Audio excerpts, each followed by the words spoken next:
Chapter 1049, Where S Feng Wu. Chapter 1049, Where S Feng Wu. It's better than nothing, Feng Wu said with a brooding look in her eyes. As long as she had something to work with, she would find those broken star pieces, no matter what it took. Back at the Feng Manor. Thump, thump, thump. Someone banged on the gate of the Feng Manor. Ever since Feng Wu's beautiful mother beat the crap out of Feng Yinfeng the other day, the guy had been too humiliated to leave the house. He had stayed at home, claiming to be sick. The day he finally summoned up the courage to go out, the elderly steward came in. He said, "Master, we have trouble." Feng Yinfeng frowned. "Why are you panicking?" The old steward's forehead was covered with sweat. "There are people banging on our door." Banging on their door? Feng Yinfeng was furious. Who do these people think the Feng clan was? Feng Yinfeng rose to his feet. "Who the hell are these people?" The old steward said, "It's General Chong, as in General Chong who works for His Royal Highness." He's kicking the door down. His Royal Highness's General Chong? Next to Feng Yinfeng, Feng Lu and Feng Sang were thrilled to hear the news. So, His Royal Highness was really going to teach Feng Wu a lesson this time. "Come, let's have a look." With Feng Lu and Feng Sang running at the front, Feng Yinfeng followed them out with conflicted feelings. No one would dare to ignore those who worked for His Royal Highness. And the Feng Manor's doors weren't going to stop someone like General Chong. By the time Feng Yinfeng and the others rushed out, General Chong was already in the main hall. Feng Yinfeng went up to him in a hurry. "General Chong." Feng Yinfeng was a high-ranking official, but he still didn't dare offend General Chong. With a stern look on his face, Chong San turned his sharp gaze on Feng Yinfeng.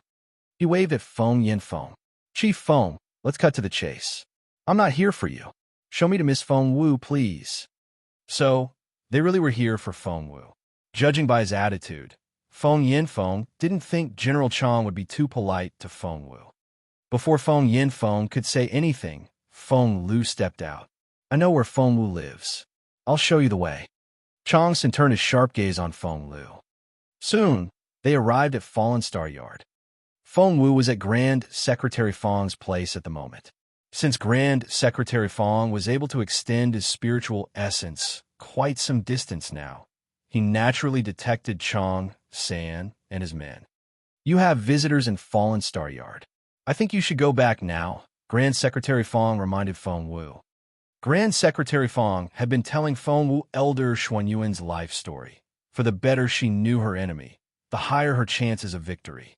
Since Feng Wu wanted to get some lead from Elder Xuanyuan, she needed to learn more about him first. But she was interrupted halfway, which meant that she wasn't in a good mood at all. After bidding Grand Secretary Feng farewell, Feng Wu jumped over the wall back into her Fallen Star Yard. By then, everyone in the yard who had been cultivating was roused. Chowga, Chioling, Uncle Chio, everyone was frowning and looked displeased. Of course they were unhappy. How else should they react when they were interrupted in the middle of their cultivation? Chowga glared at Feng Lu. Feng Lu smirked. "Duan Chowga, you're not a member of the Feng clan. You have no right to speak." Chowga smirked back. "I'm not a Feng clansman, but I'm a member of Fallen Star Yard, which you're not. You're the one who should shut up." Seeing the displeased look on General Chang's face, Feng Yinfeng snapped, "Shut up, everyone." Instantly, everyone quieted down. General Chong walked in and scanned the yard with a frown. "Where's Miss Wu?" Feng Yinfeng glared at Duan Chowga. "Where's Feng Wu?" Chapter 1050. That doesn't seem right. Chapter 1050. That doesn't seem right. Chowga didn't reply, for she had been cultivating and had no idea where Xiao Wu went. Did Feng Wu get wind of this and go into hiding? Feng Lu snorted. Chowga asked, "Get wind of what? Why should she hide?" Feng Lu said, "Duan Chowga, don't tell me you don't know who this gentleman is. Let me enlighten you. This is General Chong, and he works for His Royal Highness. And now, General Chong is here to arrest Feng Wu. She must have heard of this somehow, and absconded to avoid punishment. I pity you lot here. You know nothing when Feng Wu has abandoned you all." Abscond? Arrest? Those are some bold statements. A calm voice came from inside the house. They looked up to find the slim and graceful teenage girl smiling at them with her arms crossed. Her face glowed like peach blossoms in March, and the careless smile on her face wasn't the expression of one who was going to be arrested at all. She was neither nervous nor did she panic. Feng Lu smirked when she saw Feng Wu. Karma is a bitch, and retribution will come eventually. Feng Wu, your time is up. Is that so? Feng Wu gave her a half-smile. Xiao Wu. The beautiful lady had walked out of the house when no one was looking, and she nervously took Feng Wu's hand. There was panic in her eyes. She was worried about Feng Wu. Feng Wu noticed that her mother's exquisite face was utterly white. She then recalled what happened the other day and looked pained. She felt sorry for her mother. When the beautiful lady went berserk, she was stunning, spectacular, and unbelievably powerful. However, she had been completely worn out after she fainted and had only gotten better in the past few days. Feng Wu knew that entering such a berserk state came at a price, and for her mother, that price was her health. Of course, she wouldn't let something like that happen to her mother again. Staring at Chang San, Feng Wu looked displeased, and her face darkened. Chang San's stomach lurched. I'm fine. Mom, don't worry. Granny Zhao, help my mother inside. What annoyed Feng Wu was the fact that these people kept coming here uninvited and started pointing fingers at her right away. How dare they? Feng Lu was still nagging, but Feng Wu ignored her completely. With an emotionless face, Feng Wu went straight to Chang San and stared at him with her cold eyes. Her thin red lips reminded him of blood. Glaring at General Chang, Feng Wu snorted. Chang San, how dare you break into my fallen star yard? Just arrest her. Feng Sang and Feng Lu looked expectantly at Chang San, hoping to see him act as arrogantly as when he had first arrived. However, to everyone's surprise, Chang San didn't reply. He kept silent. Did Jun Linyuan send you here to arrest me? The thought of Jun Linyuan made Feng Wu want to snap. Feng Yinfeng glowered at Feng Wu, astonished by how bold the girl had become. She had just referred to the crown prince by name. Surely General Chang would punish her for that. However, Chang San only said, No, it's not like that. His Royal Highness doesn't know I'm here. Feng Wu asked, Then what are you doing here? To show off how powerful you are? Chang San waved his hands repeatedly. No, of course not. How can someone as petty as me do that in front of you, Miss Wu? It's just a misunderstanding, a big misunderstanding. What? Feng Lu and Feng Sang, who had been excited to see what was going to happen next, exchanged astonished looks. That didn't seem right. General Chang had been so domineering earlier and hadn't even shown their father much respect. Chapter 1051 Abducted. Chapter 1051 Abducted. However, not only didn't Chang San talk back, he even repeatedly apologized to Feng Wu. What was going on here? Feng Wu stared at Chang San. Then what are you doing here? Recalling the depressing atmosphere in the Crown Prince's residence, Chang San was about to say something when he turned his head to look at the baffled Feng Lu and her family. Eyes brooding and face emotionless, General Chang asked, Master Feng, isn't there somewhere else you need to be? Feng Yinfeng almost lost his temper at those words. What was that supposed to mean? Where else should he be? This General Chang showed him no respect whatsoever. However, despite his grievance, Feng Yinfeng still smiled obsequiously. Yes, General Chang, I won't bother you anymore. Feng Yinfeng shot Feng Sang and Feng Lu warning glances on his way out. As reluctant as Feng Sang and Feng Lu were, they had no choice but to follow their father out. Feng Wu stared at Chang San. Chang San gave Feng Wu a broad smile as soon as Feng Yinfeng left. Miss Feng Wu, sorry for the intrusion. I didn't mean to offend you. Since Feng Wu despised Jun Linyuan, she wasn't very amiable toward Chang San either. She waved at him impatiently. I don't need your apology, as long as you leave me alone. Please leave. Chang San smiled at Feng Wu, but wouldn't move. Feng Wu glowered. Why are you still here? Chang San said. Miss Wu, please come with me to His Royal Highness's residence. What if I say no? Feng Wu snorted. She wasn't blind. She could tell that Chang Sin hesitated for a brief moment. Miss Wu, are you really not going? No, Feng Wu snorted. Rising to his feet, Chang Sin looked at Feng Wu with a stern look on his face. If soft talk wouldn't work, he would have to resort to sheer force. If that's the case, Chang Sin shot a glance at his men. Instantly, all 4 men dashed toward Feng Wu. Guards of the Crown Prince's residence were all capable men, and these 4 had been chosen from the Imperial Guard. They were spiritual elders. Feng Wu was shocked. Despite their ordinary appearance, every single one of these guards was a spiritual elder. Feng Wu was only a level 6 spiritual grandmaster now, and she was far from their match. She was subdued in no time. Miss Wu, sorry about this. Chang Sin tossed out an immortal restraining rope. It was just a thin rope, but seemed to be full of spiritual essence. It then wrapped around Feng Wu like a spiritual snake. Instantly, Feng Wu was tied up in a bundle. The 4 guards then held Feng Wu high above their heads. It might sound like it took a long while, but the whole process from the guards charging out to Feng Wu getting tied up happened in less than a minute. Let's go. With a wave of his hand, Chang San led his men out. Duan Chaoga and the others were furious. However, as soon as they rushed out, General Chang waved his hand. Thump! Duan Chaoga and the others fell back to the ground. Pressing her hand to her chest, Chaoga tried to rush out again, but Feng Wu stopped her. Chaoga, stop! Chang San could be relentless, and Feng Wu didn't want Chaoga to take unnecessary risks.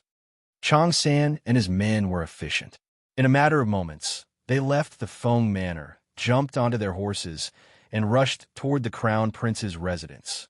Feng Yanfeng, Feng Lu, and Feng Sang looked at one another in bewilderment. Seriously? Judging by General Chang's attitude, he seemed nice toward Feng Wu, but why had he carried her off all of a sudden? Exactly what does His Royal Highness think of Feng Wu? Feng Yanfeng was dumbfounded. He wouldn't know how to treat Feng Wu unless he knew what the Crown Prince thought of her. Chapter 1052, Jun Lin Yuan. Chapter 1052, Jun Lin Yuan. Did he kidnap her to become his concubine? Feng Lu said with flickering eyes as she bit her lower lip. Feng Sang looked at her. Do you mean? Feng Lu's face turned grim. His Royal Highness will never get over what Feng Wu did to him. His only option now is to humiliate Feng Wu and torture her to death. Only then will he be able to vent all his anger. Feng Lu shook her head. I'm afraid Feng Wu is never coming back. A beauty who had perished. Those words came to their minds right away. Feng Wu didn't know that Feng Lu and the others already saw her as a dead person. Right now, she was feeling utterly frustrated. These abominable guards, as if tying her up wasn't enough, they had done so in the fashion of a traditional Chinese rice pudding, and she was carried over someone's shoulder as the guards rode along the streets on horseback. Anyone with eyes saw it. She was so humiliated. Luckily, her face was covered as well, and she hoped no one had eyes sharp enough to recognize her. However, cold air filled her lungs on the ride, and it was awful. Jun Lin Yuan. Feng Wu blamed Jun Lin Yuan for everything.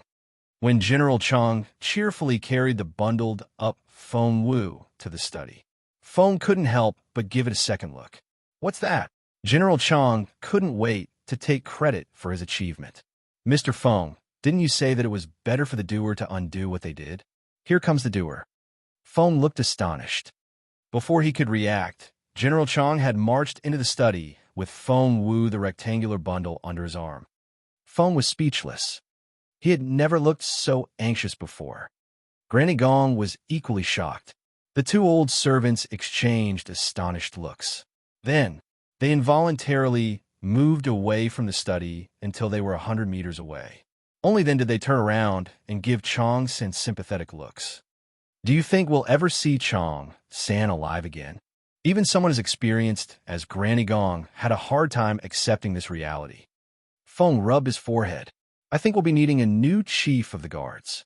In the study, hearing the noise, Jun Lin Yuan turned around, and his black pupils contracted. The energy he gave off was frighteningly cold.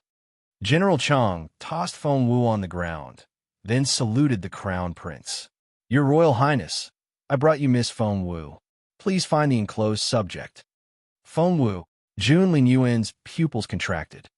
The enclosed subject. Under the rope, Feng Wu was astonished. Tied up from head to toe, Feng Wu wriggled violently.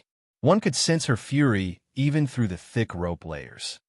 Dumbfounded, Jun Lin Yuan was still trying to digest this piece of information. Jun Lin Yuan, let me out. Feng Wu was so furious that she thought she was going to burn a hole in herself with her fury. Only then did Jun Lin Yuan finally come back to himself. If the look on his face had been stern before, it had just turned into embarrassment. Jun Lin Yuan gave General Chang an indecipherable look. Meanwhile, General Chang was very pleased with himself. According to Feng, His Royal Highness was in love with Miss Feng Wu, which was where his bad mood had come from. Now that Chang San had brought her here, His Royal Highness hadn't gotten angry right away. As for how he had brought her here, why did it matter? The result was the most important thing. Jun Lin Yuan, Feng Wu bellowed. Chapter 1053, I don't ever want to see you again. Chapter 1053, I don't ever want to see you again. By then, Jun Lin Yuan had finally come back to himself, and with a flick of his fingers, the immortal restraining rope wrapped around Feng Wu broke into pieces and fell all over the floor. And the color of Feng Wu's face. Her face had already turned a purplish red. Bah! She spat out the rope that had been stuffed into her mouth. After rinsing her mouth, Feng Wu glared at Jun Lin Yuan with eyes that could spit fire. She then rushed at Jun Lin Yuan at full speed. Even His Royal Highness couldn't help but cringe when faced with the girl who resembled a cannonball. Jun Lin Yuan. Standing in front of him, Feng Wu saw red. Jun Lin Yuan was speechless. The intimidating, life-threatening air around him had vanished to be replaced by a look of embarrassment. Have I offended you somehow? Why did you have me kidnapped? Jun Lin Yuan said, Feng Wu pressed forward, and His Royal Highness stumbled back. Feng Wu said, What's your problem? Did you have to see me that desperately? Couldn't you have invited me nicely? Did you have to tie me up in a bundle and carry me all the way here in broad daylight? Do you even care about my dignity? Jun Lin Yuan said, Watching from the side, General Chang was astonished. Seriously? His young master, the domineering, arrogant, and relentless crown prince, was losing ground to Feng Wu. Moreover, his eyes couldn't stop darting around diffidently when faced with Feng Wu's questioning, and he wouldn't meet her eyes. He was intimidated. The crown prince that would eliminate anyone who stood up to him wasn't supposed to give in to anyone. General Chang thought the world had gone insane. No, he himself had gone insane. Although Feng had reminded him that His Royal Highness was fond of Miss Feng Wu, Chang San had always thought it was no more than a fling. Oh God! Recalling how rude he had been when he invited Feng Wu here, Chang San felt a chill run down his spine. He turned to flee the scene. However, as soon as he moved, Jun Lin Yuan turned his intense gaze on him. Stop! The crown prince's stare was emotionless and as sharp as a blade. Your Royal Highness. Realizing that his conduct wouldn't go unpunished, Chang San got down on his knees. Who told you to bring her here? Jun Lin Yuan gave off a frighteningly cold air. So, Jun Lin Yuan hadn't known about this, and Feng Wu had misunderstood him? Feng Wu turned to stare at Chang San. Chang San pleaded for mercy. Your Royal Highness, I thought you wanted to see Miss Feng Wu, so I took the liberty to invite her here. When did I say I wanted to see her? Angry and embarrassed, the crown prince raised a foot toward Chang San. Poor Chang San. He was kicked away immediately. He flew out of the room and disappeared from sight. Jun Lin Yuan turned his black eyes on Feng Wu. Did you see that? Feng Wu snorted. Even if it wasn't your doing, it doesn't change the fact that he works for you.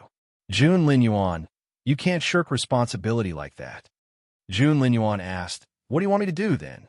Feng Wu heaved a sigh. What undeserved catastrophe. She had done nothing but mind her own business. Crossing her arms behind her back, Feng Wu said, I don't want anything. I just don't want to ever see you again. She had learned that she could find leads on the second broken star piece from old Xian Yuan, so she didn't need anything from Jun Lin Yuan anymore. At that thought, Feng Wu snorted and promptly turned to leave. However, she didn't notice that at her words, the crown prince's face had turned livid right away. Chapter 1054, Hey Jun Lin Yuan, stay away from me. Chapter 1054, Hey Jun Lin Yuan, stay away from me. Do you think you can come and go just like that? There was a cold look in Jun Lin Yuan's eyes all of a sudden, and he swept his wide sleeve through the air. Thump! A white ice wall fell down from above, blocking Feng Wu's way. Caught by surprise, Feng Wu almost bumped into it. Damn it! Feng Wu knitted her pretty eyebrows. Right now, she had already left the study and was in the open courtyard. If one direction was blocked, she could always choose another one. Instead of going forward, Feng Wu turned west. She decided to jump over the wall. However, she was only able to take a few steps after she had to change direction. Thump! Another ice wall fell down and blocked Feng Wu's way. Feng Wu's nose almost knocked into it. Jun Lin Yuan. Feng Wu was furious. How could he do that? Resting his hands behind his back, Jun Lin Yuan stood proudly in the courtyard, the lower hem of his clothes flapping in the air. His white clothes were a stark contrast to the red in his eyes, which flickered with an intimidating light in them. His clothes floated airily above the ground and fluttered with the wind. He stood there with his hands tucked in his wide sleeves. Here in this empire, he could take a person out with a flick of his wrist, eliminating anyone that got in his way. He wielded the ultimate power, and everyone treated him with utmost respect. But now, Feng Wu charged at Jun Lin Yuan, stomping all the way, and glared at him. Jun Lin Yuan, what the hell do you want? Jun Lin Yuan stared at Feng Wu without saying a word. Feng Wu said, Since you didn't invite me here, I could go if I want, right? Jun Lin Yuan nodded. Feng Wu turned east, but thump! Another ice wall fell from above, almost smashing into Feng Wu. Feng Wu didn't know what to say. This was outrageous. Even with her mild temper, she couldn't hold back her fury any longer. 4 of the 3 directions in this spacious courtyard were blocked by ice walls. She was essentially enclosed in an open-ended ice cube that was 3 by 3 meters in size. There was even a ceiling, which made it impossible for Feng Wu to jump out. Her only way out was through Jun Lin Yuan. Feng Wu sensed something dangerous in Jun Lin Yuan's eyes, and she was alarmed. No, she couldn't stay here anymore. Look, what's that? Feng Wu pointed at the sky. When Jun Lin Yuan looked up, Feng Wu used all her strength and rushed toward him, trying to slip past him. That was how she had gotten away last time. But today, thump! Feng Wu felt as if she had bumped into a chest made of stone. She could see stars and felt giddy and dazzled. Despite the pain, Feng Wu looked up with teary eyes to meet Jun Lin Yuan's brooding black ones. There was no warmth in them. He reminded her of death itself, and the pressure he was giving off was enough to give anyone the creeps. Feng Wu stumbled back involuntarily. However, the domineering crown prince pressed closer. Thump! The last ice wall fell down, cutting off Feng Wu's last escape route. Hey, Jun Lin Yuan, stay away from me.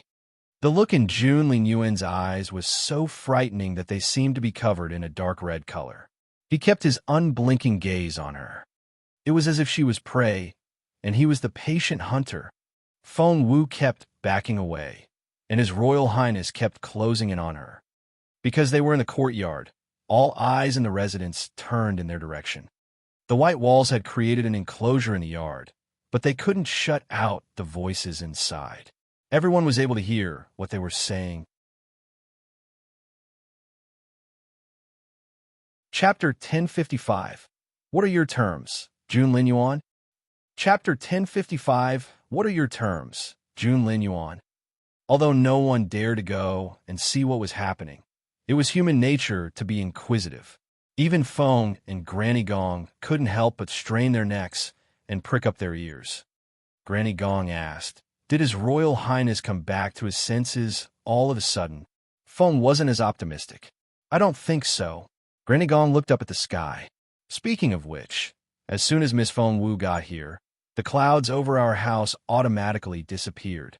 The Crown Prince himself was the core of the formation set up in his residence. When he was in a grim mood, the sky above the house would be just as dark. Feng looked at Chong San, who had fallen out of the sky and was spitting up blood a few steps away, and shook his head. Get Guer from the Imperial guards here, inside the enclosed ice walls. Feng Wu stared at Jun Linyuan with a flustered look on her face. What do you want? The look on the Crown Prince's face was grim. What do you think? As he spoke, Jun Linyuan put his slender hands on Feng Wu's shoulders and gave her a half-smile. Since you're already here, if I don't do something to you now, Chong San's death would be for nothing, wouldn't it? Jun Linyuan had leaned in so close that Feng Wu could feel his hot breath on her skin. Feng Wu was rarely terrified, but she could detect arousal in Jun Linyuan's eyes, which were so close. Her stomach lurched. This wasn't good. Did he want her right here in the courtyard? She was in his territory, and he was much too prominent and powerful for her to handle. Although she was making unbelievable progress, she was but an ant in Jun Linyuan's eyes. Jun Linyuan's fingers were already touching the front of Feng Wu's clothes, and she could sense the heat in his hands. Her heart was pounding. Wait, what did he say? Chong San's death. Are you going to kill Chong San? Grabbing Jun Linyuan's advancing hands, Feng Wu opened her eyes wide. Jun Linyuan smirked. He disobeyed his master and made an arbitrary decision. What other punishment does he deserve? Feng Wu had struggled throughout her life, but she respected lives and didn't trample on them. But now, she could see that other people were merely ants in Jun Linyuan's eyes. She had doubted before when other people called him cold and merciless, but she understood now. Feng Wu glared at Jun Linyuan. What if I tell you that I won't let that happen?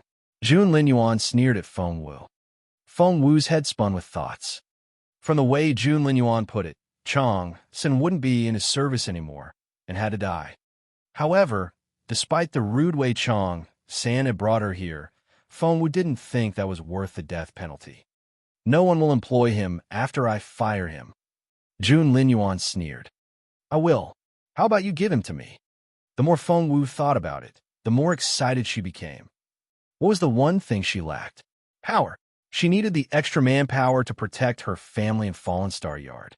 As the chief of Jun Linyuan's guards, Chong San would be perfect for the job.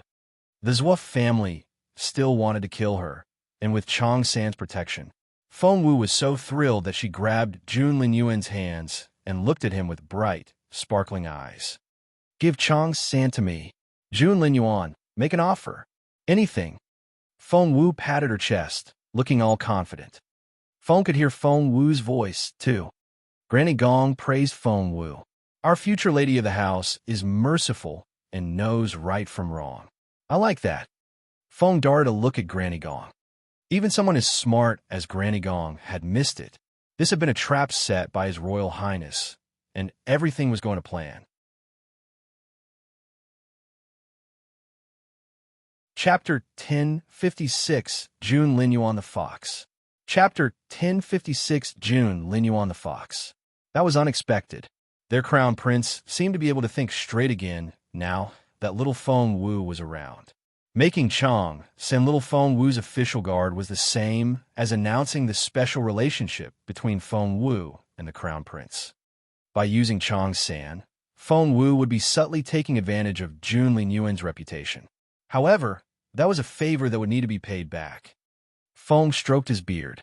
This was fun. Meanwhile, in that closed-off area, Feng Wu was looking expectantly at Jun Linyuan with bright eyes. Say yes, please. Please. She involuntarily raised her tone toward the end, and Jun Linyuan felt as if a feather was brushing against his heart and tickling him. Jun Linyuan raised his chin proudly. Give him to you? Well, that's doable. What are you going to trade him for? Feng Wu asked. Well, what do you want? Jun Linyuan looked as proud as ever. I can get whatever I want myself. Feng Wu rubbed her chin. How about, say, I owe you one. Sound good? I can make very quick progress, and a favor from me will be worth a lot one day. Jun Linyuan only smiled without saying a word. Feng Wu tugged at his sleeve. You're going to kill Chang San anyway. How much more do you want from a man doomed to die? Jun Linyuan, just say yes, please. Pretty please. Feng Wu had no idea how attractive she looked to the crown prince when she tugged at his sleeve and pleaded. Fine. Jun Linyuan waved her off. Take him. Although, he'll have nothing to do with this residence from now on. Of course. I wouldn't want it any other way. Feng Wu smiled in satisfaction. She hadn't expected to be able to recruit such impressive help when she woke up that morning. Feng Wu was thrilled.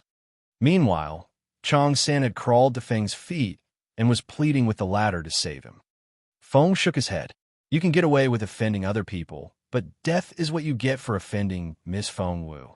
Only then did Chang San realize how important Miss Feng Wu was to His Royal Highness. The closed-off area opened up, and Feng Wu came out, looking satisfied. She smiled at Chang San. Chang San had heard the entire conversation inside. Right now, his choice was to die if he didn't go with Feng Wu, or go with Feng Wu and live. Are you coming with me or not? Narrowing her eyes, Feng Wu stared at Chang San with eyes as sharp as a blade. Chang San looked up at Jun Linyuan, who looked as domineering as ever. Kneeling down in front of Feng Wu, Chang San stuck a hand into his own chest. Blood splashed everywhere. Feng Wu's pupils contracted. Jun Linyuan said indifferently, That's a blood oath. He has pledged his loyalty to you, and will be struck by lightning if he defies you. Feng Wu didn't know that one could do that, but she felt much more reassured this way. Activating her green light, she cured Chang San's wound in 5 minutes. After everything was sorted out, Feng Wu proposed to take Chang San back. Jun Linyuan didn't stop her this time and let her leave. Watching Feng Wu leave, the crown prince had a gleam in his eyes. Feng and Granny Gong exchanged looks. It was starting. God knew what the crown prince had read during the 3 days he shut himself inside, or what he had come up with. He now really looked like a hunter. Looking at Feng Wu from behind, Feng rubbed his chin and shook his head with a wry smile. It seemed that Miss Feng Wu had walked into the trap. Feng Wu knew that bringing Chang San back home would create unnecessary trouble, but she also knew that Chang San's presence would eliminate a lot of trouble for her as well, such as trouble from the Feng clan.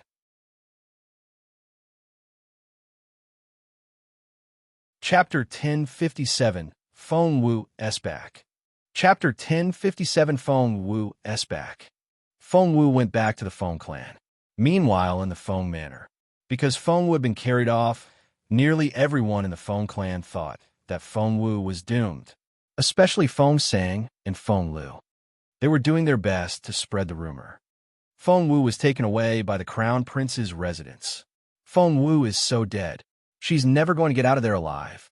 Feng Yanfeng had a grim look on his face, and one couldn't tell if he was pleased or not. He felt conflicted. His current job position had been obtained through Feng Wu, and if she was dead, she wouldn't be able to help him anymore. And she had offended His Royal Highness. With Feng Wu dead, we won't have to see that eyesore pop up everywhere. Lady Wang was thrilled, and she said to Feng Yanfeng, Master, don't you think that our branch of the family has had bad luck ever since Feng Wu came back to the Imperial capital from the northern border? Feng Yanfeng gave it some thought and realized that that was indeed the case. From Feng Liu and Feng Sang to his wife and himself.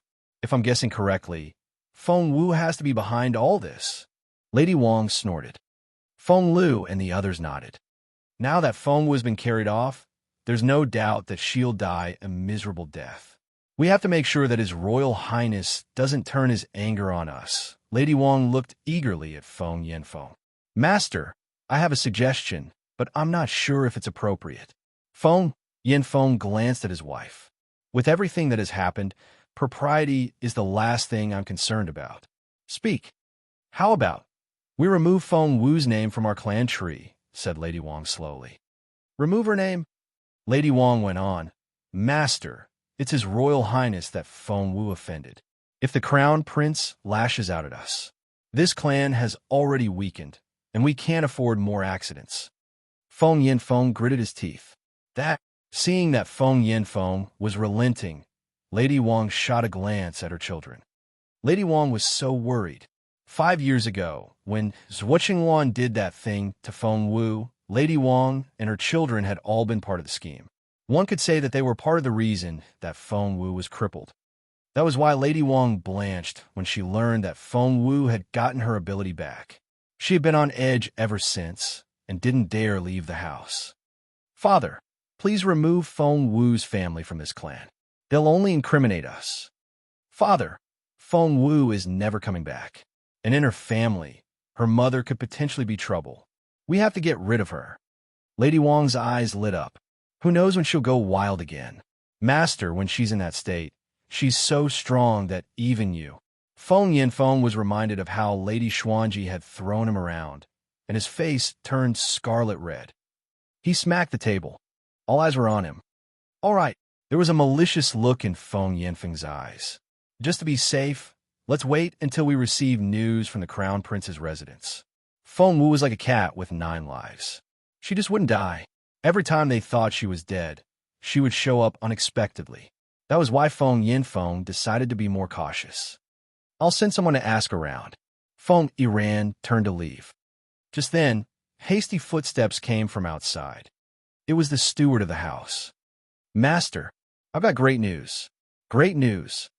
The steward ran as fast as his doddering legs would let him. Feng Yinfeng and his family all rose to their feet. What news? Had Feng Wu been executed? The steward's forehead was covered with sweat, and he smiled as he gasped for breath. "Miss Wu is back. And not only that, she's..."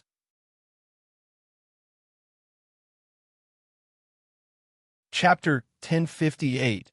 He asked the captain of the guard of Fallen Star Yard. Chapter 1058. He asked the captain of the guard of Fallen Star Yard. Feng Wu was back. Hearing the steward's words, Feng Yinfeng and his family were dumbfounded.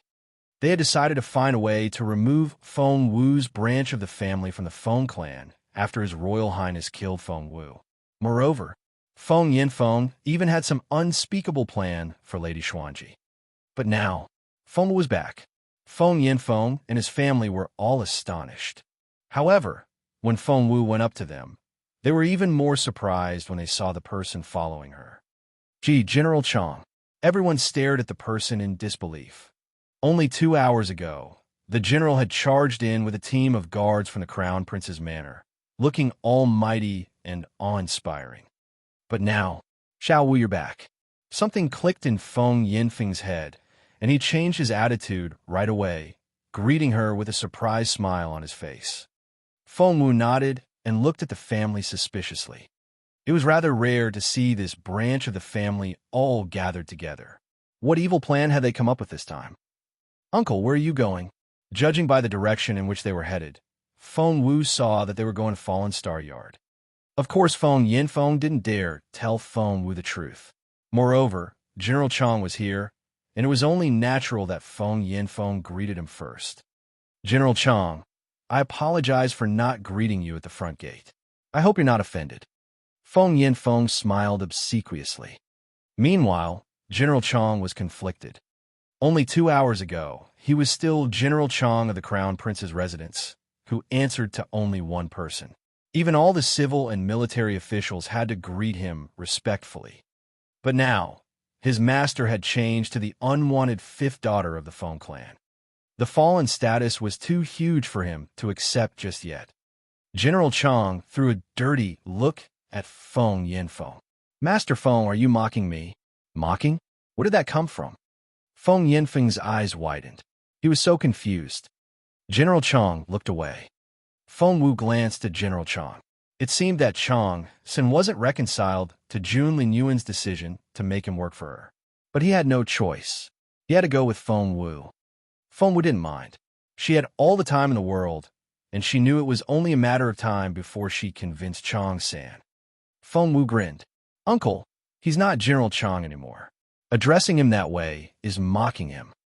He's not General Chang anymore, so..." Feng Yinfeng was utterly surprised.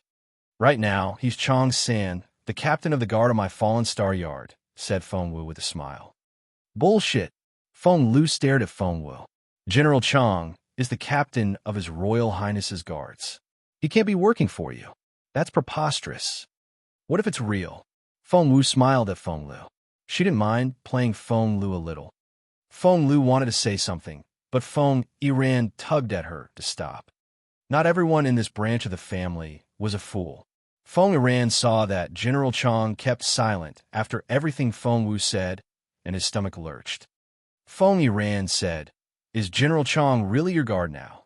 Feng Wu glanced at him. "What do you think?" Feng Yiran frowned. "Ow!" Feng Wu replied. "His Royal Highness gave him to me." After that, Feng Wu turned to Chang San. "From now on, you're only responsible for the safety of Fallen Star Yard. You don't need to take orders from anyone else in this clan."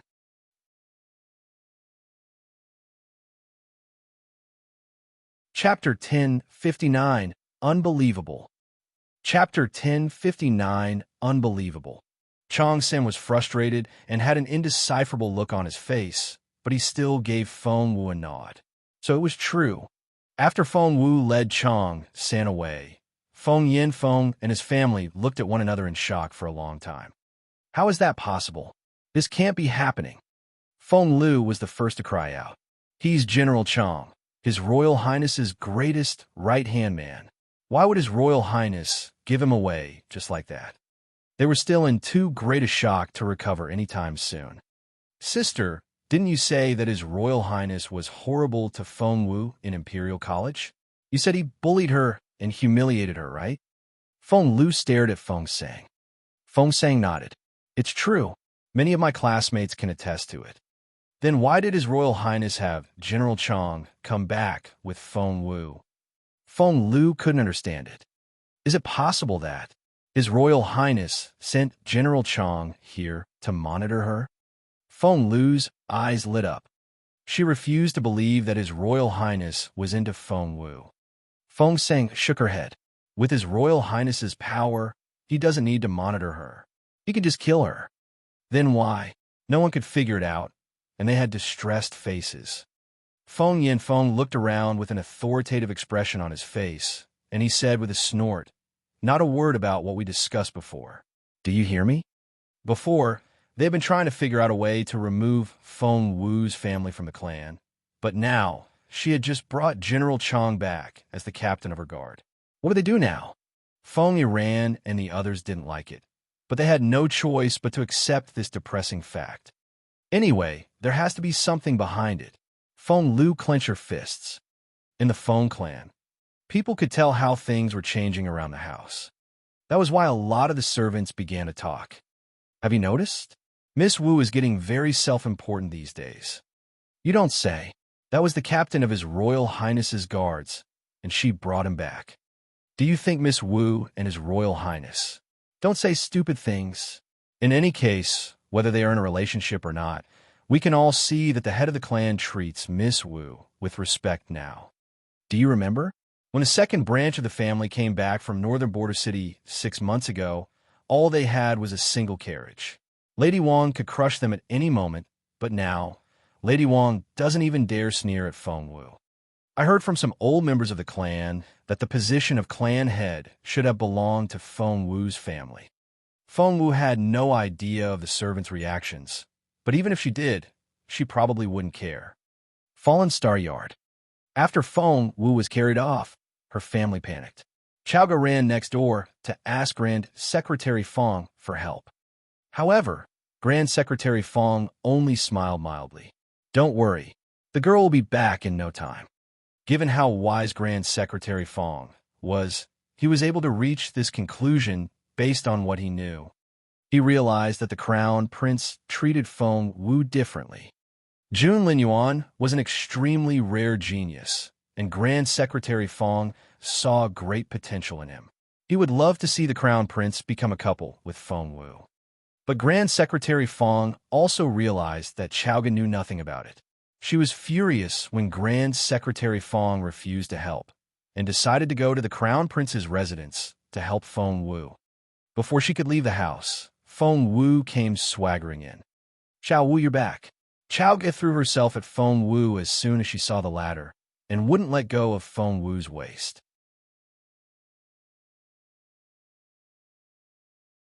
Chapter 1060 Secret of Fallen Star Yard. Chapter 1060 Secret of Fallen Star Yard. The other members of Fallen Star Yard were beyond joyful. Chowga looked past Feng Wu and saw Chang stand behind her. She flared up right away and glared at him. How dare you show up here? You kidnapped a civilian. Do you realize that? Even if you work for His Royal Highness, you can't. Fearing that Chowga might say something worse, Feng Wu stopped her. He doesn't work for Jun Lin Yuan anymore. Huh? Chowga looked at Feng Wu in bewilderment. Feng Wu nodded earnestly. He's the captain of the guard of Fallen Star Yard now, not Jun Lin Yuan's General Chang. What? Those words shocked everyone in Fallen Star Yard. Granny Zhao took Feng Wu's hand. Miss, you can't make up a thing like that. When General Chang came here before, it was clear to them that even Feng Yin Feng fawned on him, but now, according to Feng Wu, instead of answering their questions, Feng Wu turned to Chang San with a stern look on her face. Chang San, from now on, you're in charge of the security of Fallen Star Yard. Problem? Chang San stared at Feng Wu with a conflicted look in his eyes. If he had a choice, he would say no, but he recalled what Feng had said before he left. Working for Miss Feng will be a great opportunity for you. Just go. A great opportunity? Looking around the narrow courtyard, Chang San couldn't tell where that great opportunity was, but because of the blood oath he took, Chang San had no choice but to nod. Yes. Everyone stared at Chang San in disbelief. They then turned to stare at Feng Wu. Feng Wu gave them a slight nod. Chang San will be living here in Fallen Star Yard from now on. Granny Zhao, clean out an empty room for him. Granny Zhao said, Yes, Mississippi. Uncle Chio, tell him about the do's and don'ts of Fallen Star Yard. Feng Wu gave the instruction. Uncle Chio was speechless. Uncle Chio had only just made it to the spiritual grandmaster stage, but General Chang, his spiritual essence, was as profound as the vast, bottomless ocean. Uncle Chio smiled wryly. Yes. Feng Wu treated Chang in the same way she treated the other members of Fallen Star Yard, but the others didn't dare treat Chang San as casually. After all, Chang San was a frighteningly capable man, both in status and ability. Seeing this, Feng Wu could only shake her head with a wry smile and hope that the others would get used to it soon. That night, the members of Fallen Star Yard were busy cultivating. Feng Wu was in her room, trying to make a breakthrough to level 7 of the spiritual grandmaster stage. Feng Xiaoqi, Xiuling, and Uncle Chio all sat in their respective rooms, absorbing the essence of moonlight and refining the spiritual essence which their bodies required. They had been making quick progress since receiving manuals from Feng Wu. With the help of the Tai formation, their cultivation had become more efficient. This was especially the case for Xiuling. Her capability had increased significantly after Feng Wu changed her physical endowment. Chang San scanned Fallen Star Yard with his spiritual essence. All of a sudden, he felt a sting on his forehead, and he cried out inwardly at the pain. Wait, his spiritual essence didn't work? He only saw a sea of blackness when he scanned Fallen Star Yard. That shouldn't be the case. Chang San extended his spiritual essence outside Fallen Star Yard toward the rest of the Feng Manor. It even reached as far as the courtyard of Feng Yinfeng's family. With his spiritual essence, he could see Feng Yinfeng and Lady Wang having a quarrel. Lady Wang even ended up being slapped by Feng Yinfeng. So, Chang San knew that there was nothing wrong with his spiritual essence. But why couldn't he see anything in Fallen Star Yard?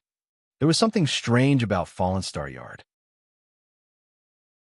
It hadn't crossed Chang San's mind earlier, but now that he had the time, he began to notice things.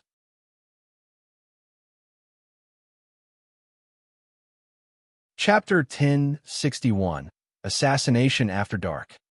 Chapter 1061, Assassination After Dark. Although he couldn't see anything with his spiritual essence, he could still hear the sound of rhythmic breathing in the rooms next door. Chang San smirked. The people in this courtyard were no more capable than ants. What good would their efforts do? Sitting cross-legged, Chang San started cultivating himself. All of a sudden, his eyes lit up. The spiritual essence was so dense. When he opened up his dantian to absorb the spiritual essence, he realized that the spiritual essence here was as dense as that of the Crown Prince's residence, if not better. What on earth was going on here? Changsen thought that it was an illusion, but soon saw that it wasn't. Not only was the spiritual essence dense, it was pure as well. Rumble. He then heard the faint crackling sound of spiritual essence. Had someone made a breakthrough? What a coincidence. Changsen was thinking this to himself when he heard another faint sound of the fluctuation of spiritual essence. That, if the first time was a coincidence, what about the next? Could that be a coincidence too? To Changsen's surprise, there was a third sound. He was lost for words. Even if they were all low-level cultivators, this was still way too fast. Were the people in this courtyard even human? Since Changsen couldn't figure it out, he decided to stop thinking. He was going to try it himself. He closed his eyes, opened up his dantian, and entered the cultivation state. Soon, he felt the pure, dense spiritual essence flooding in. Changsen couldn't believe it. He thought he was starting to understand what Feng meant by this great opportunity. He couldn't get enough of the spiritual essence of Fallen Star Yard. This had to be an essence-gathering formation. Changsen was right. The Tai formation wasn't just a defensive formation. More importantly, it could gather spiritual essence for its host to use. Changsen had an inkling that if he went on cultivating here, he might be able to break through that bottleneck that had been holding him back. This was such a wonderful cultivation spot. One couldn't find a better one in the entire Imperial capital. Changsen could hardly contain his excitement.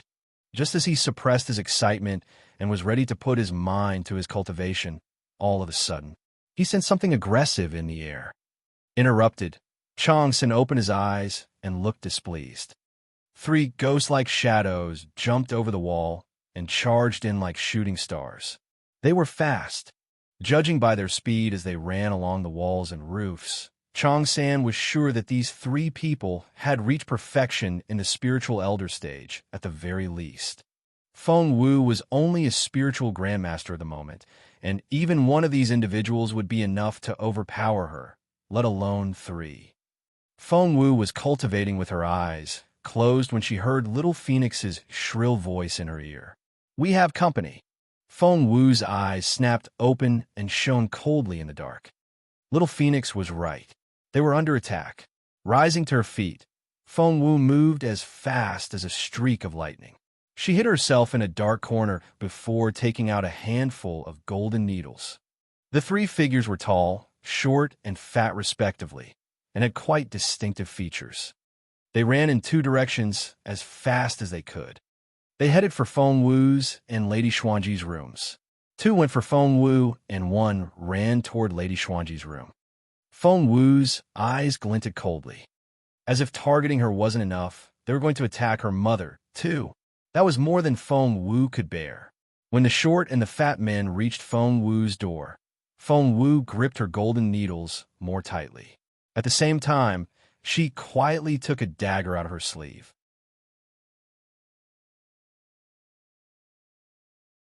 Chapter 1062 What's Going On?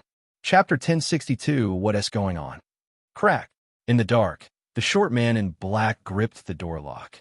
The next second, the lock gave with a little click. As soon as the door opened, Feng Wu threw out her golden needles. A cold gust of wind swept through the room. The short man crouched down instantly and swiftly dodged the needles. But Feng Wu hadn't been trying to inflict injury with the needles, and instead was forcing him to move as she wanted. Just as the short man dropped onto his stomach and secretly rejoiced at dodging the needles, he realized that his hands seemed stuck to the ground, making it difficult for him to pull them back.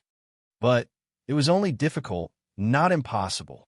Having reached perfection at the spiritual elder stage, the fat man wasn't going to be defeated that easily. He used all his strength to pull his hands back and struck out in the direction that the needles had come from. But Feng Wu was nowhere to be found. She had moved away already, and there was a black rebounding wall where she had been standing. As the name suggested, that wall caused spiritual essence to rebound.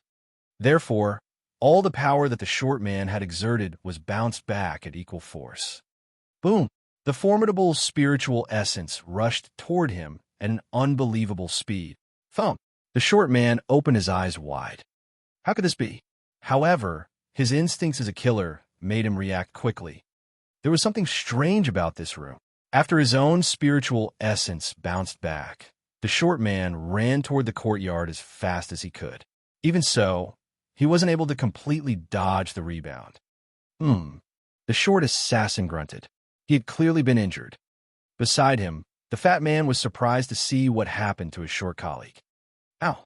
As soon as the fat man opened his mouth, the short man glared at him. We got a tough one. Help me out here. The short man had thought the task was too simple at first, and had told the fat man to stand by and just watch. Hence, the fat assassin had leaned on the doorframe to watch the supposed slaughter with a smile. But to his surprise, the slaughter never happened. Instead, the short man had been forced out of the room. A tough one? That did seem to be the case. The fat man smirked and suddenly drew out his sword. However, the door stayed open, and nothing moved inside. The short man and the fat man exchanged looks and saw surprise in each other's eyes. What was wrong with this courtyard? With everything that had happened, how could the people inside remain motionless like this, as if they were all dead? Under normal circumstances, shouldn't they be screaming? But no, the entire courtyard remained utterly quiet. Something wasn't right. The two men exchanged concerned looks. Wait, where was the tall man? He hadn't come out after going into the other room, nor was there any sound.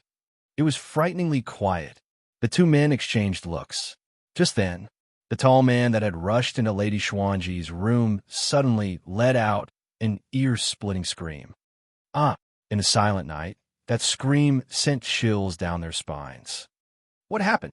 Without thinking, the two assassins rushed into Feng Wu's room at top speed.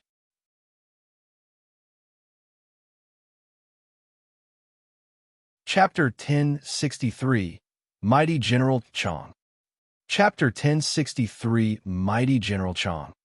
Their mission was to eliminate Feng Wu, while kidnapping Lady Xuanji was only their secondary goal. Seeing that the situation had changed, they decided to kill Feng Wu as quickly as possible and bring her head back to claim their reward. However, before they could rush in, they saw a teenage girl dressed in red standing under the cherry blossom tree in the courtyard. Her floaty dress fluttered in the wind. It wasn't cherry blossom season yet, but to their surprise, the flowers were in full bloom and the falling petals danced in the moonlight. Feng Wu, the short assassin, had a cold, murderous look in his eyes. The mission came with a letter of appointment, and Feng Wu's portrait had been in it. Feng Wu wasn't standing there by herself. Next to her was Chang San, who had a cold look in his eyes. He was about to move when Feng Wu stopped him. She gave him a sideway glance. I need to train. Chang San was noticeably losing his patience, for he had had a moment of epiphany during his cultivation just then, and he was eager to put it into use and make some progress in his cultivation. Hence, Chang San stared at the shorty and the fatty with an aggressive look in his eyes. They're merely a pair of useless spiritual elders. Do whatever you want with them. With those words, Chang San held his sword between his crossed arms and leaned against the cherry blossom tree. Useless spiritual elders? The corner of Feng Wu's lips twitched. The captain of Jun Linyuan's guards was probably the only one that could make that statement. Feng Wu was a spiritual grandmaster herself. In any other situation, she wouldn't even try to fight a spiritual elder and would take off right away. But it was different today. They were on her territory. With her Tai formation and the fact that Chang San was guarding her on the side, Feng Wu decided to practice her skills. The two assassins sneered at Feng Wu's words. You brat. How bold of you. It's time for you to surrender. Feng Wu shook her head. I want to have a match. The shorty said. Where do you think you are? A martial arts arena? Kiddo, we're assassins. Get it? This was the first time that the two assassins had run into a mere spiritual grandmaster who wasn't afraid of them. Two spiritual elders. Their cultivation levels were an entire stage apart, and the difference between their capabilities was too great to overlook. A further delay will only mean more complications. Let's do this together. The two assassins exchanged looks, and the next second, they charged at Feng Wu together. Their client had put a very high price on Feng Wu's head. Once they accomplished this mission, they would be able to live comfortably without needing to work for the next 3 years. Seeing the two blades come at her, Feng Wu had an expectant smile on her face. She needed to practice her sword stances, the ones known as Fallen Star swordplay, which her master taught her the other day. However, Feng Wu wouldn't be able to take the two of them together, so she grinned at Chong San. Taking Feng Wu's hint, Chong San rolled his eyes in resignation, and the next second, he raised his hand slightly. Whoosh! In a split second, only one of the two assassins was still facing Feng Wu, for Chong San was holding the other one. Thud! Twisting the fatty's wrist so that the sword was aimed at the man's own belly, Chong San then impaled the fatty to the tree with it. The fatty looked completely baffled. This wasn't supposed to happen. Didn't the info say that Feng Wu, a level 4 spiritual grandmaster, was the most capable cultivator in Fallen Star Yard? The rest of the members were supposed to be petty level 3 and level 1 spiritual grandmasters, as well as a level 6 spiritual master. But why was this man here? He was far beyond a spiritual elder. Chong San used to be the captain of the Crown Prince's guards, so of course he was a very capable cultivator.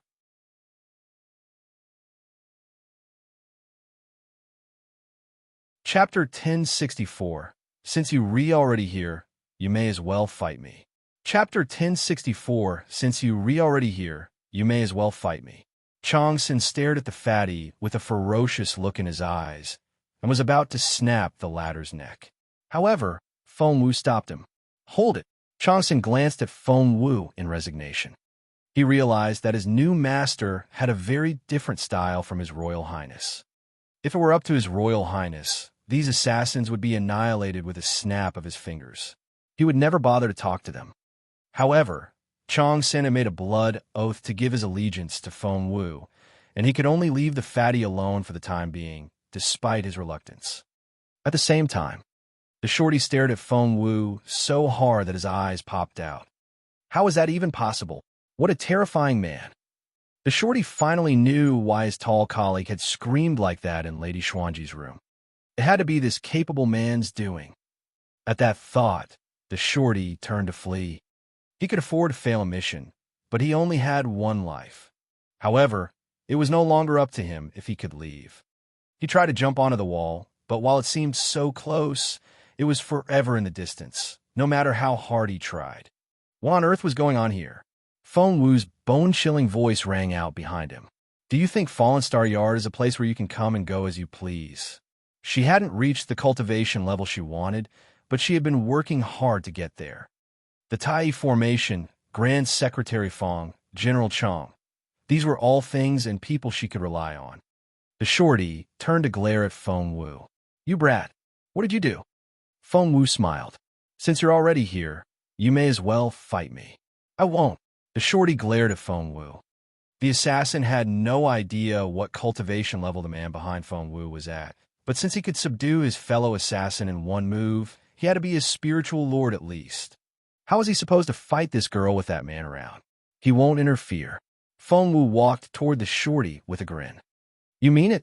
The assassin asked. Feng Wu said earnestly, yes, as long as I win. The shorty was so mad that his face twisted. He wouldn't interfere if she won, but he would if she lost? What was the point of fighting? At that thought, the shorty seemed to notice a loophole. He couldn't jump over the wall leading to the street, but the wall separating the house from their next-door neighbor seemed unguarded. He didn't know how he knew that, but he trusted his instincts. When Feng Wu wasn't looking, the shorty ran as fast as he could, jumped over the wall, and headed for Fong Manor. Run, run, run. The shorty had forgotten completely about killing Feng Wu. All he could think of was running. He didn't want to be killed. However, he failed to notice the smile in Feng Wu's eyes when he jumped over the wall. Fallen Star Yard was on the edge of the formation, where the formation wasn't as effective as it was at the core. Why was Fong Manor the only direction he could run in? Feng Wu had closed off all the other 3 directions and lured her prey into the center of the formation in Fong Manor. The shorty smirked when he landed in Fong manner. However, the next second his smile froze on his face, for he could clearly sense some electric arcs flashing around him. All was dark except for the lightning which surrounded him. There was nowhere for him to hide. Moreover, he felt like he had been sucked into a swamp, and gravity seemed to be pulling him even further down. The shorty tried to jump up, but realized that he couldn't. Meanwhile, Feng Wu had followed him and jumped over the wall herself.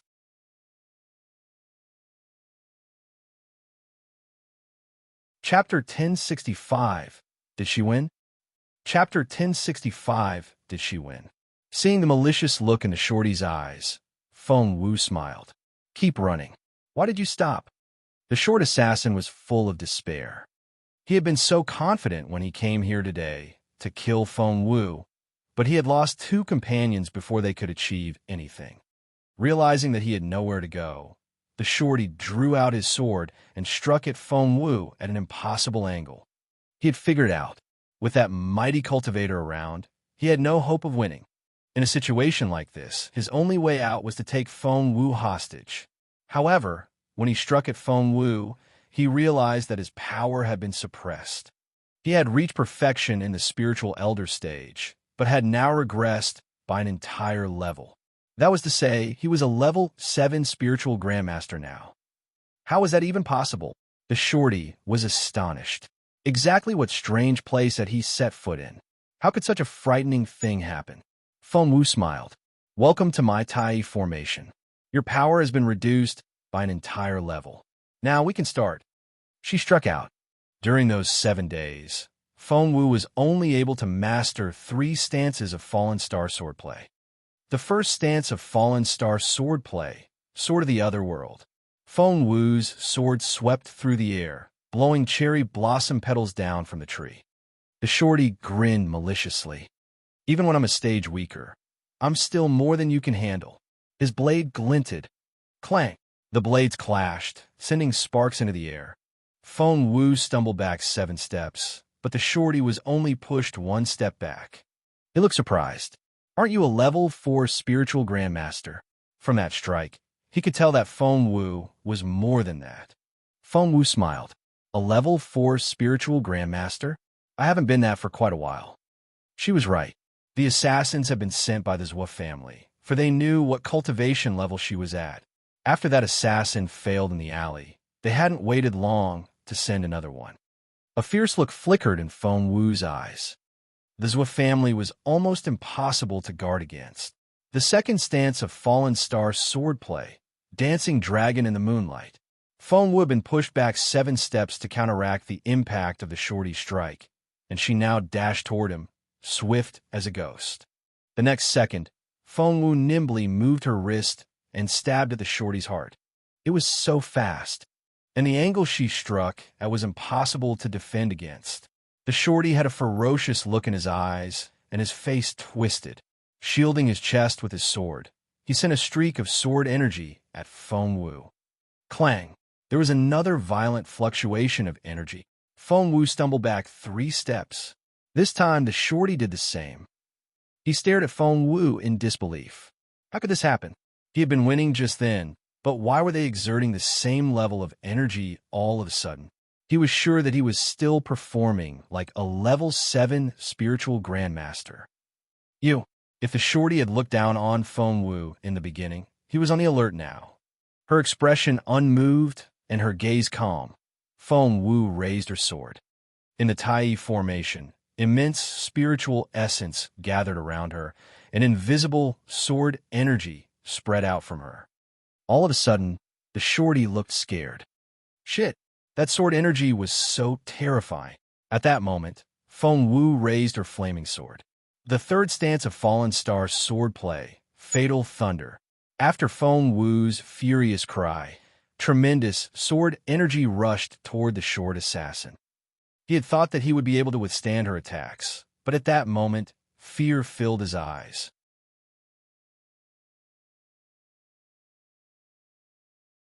Chapter 1066. No, I am a level 7 spiritual grandmaster. Chapter 1066. No, I am a level 7 spiritual grandmaster. He was scared, for he saw that he was going to lose. Thud!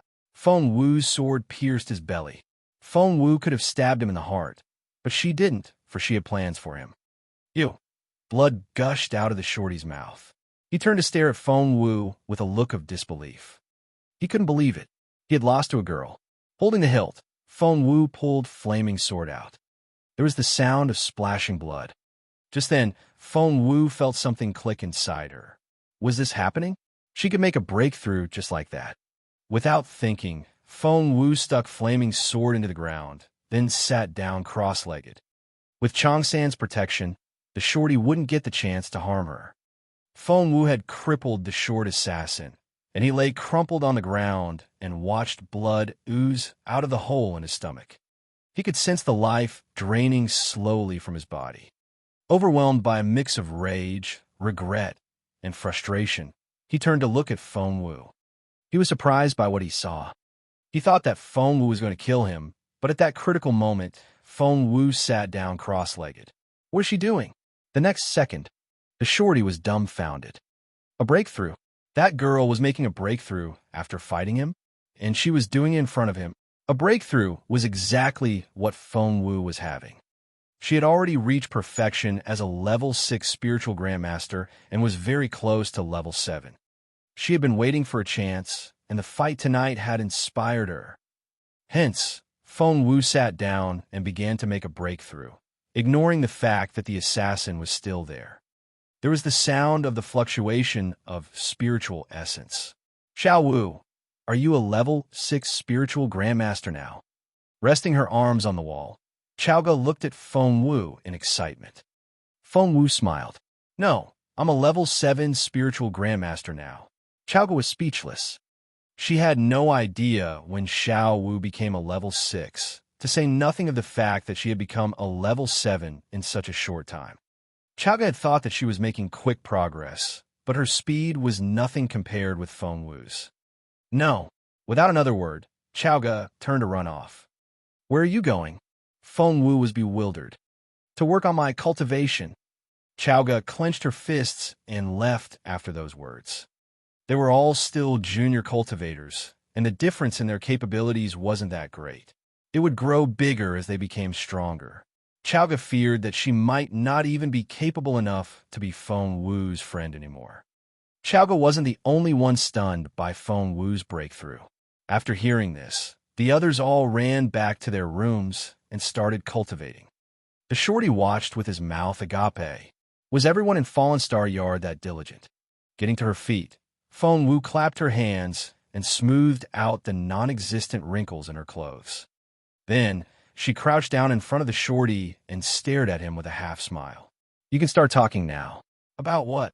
The assassin gritted his teeth. Feng Wu stared at him like he was an idiot. Did you think I spared your life for you to breathe fresh air? I'm not going to tell you anything. Just kill me. Feng Wu smiled. I see. You're not afraid of me. Good. Feng Wu winked at General Chang.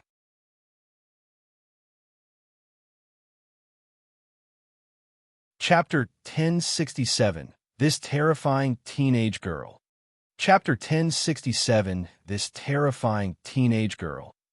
She noticed that General Chang had lost his patience already, and he looked like he couldn't wait to make his move.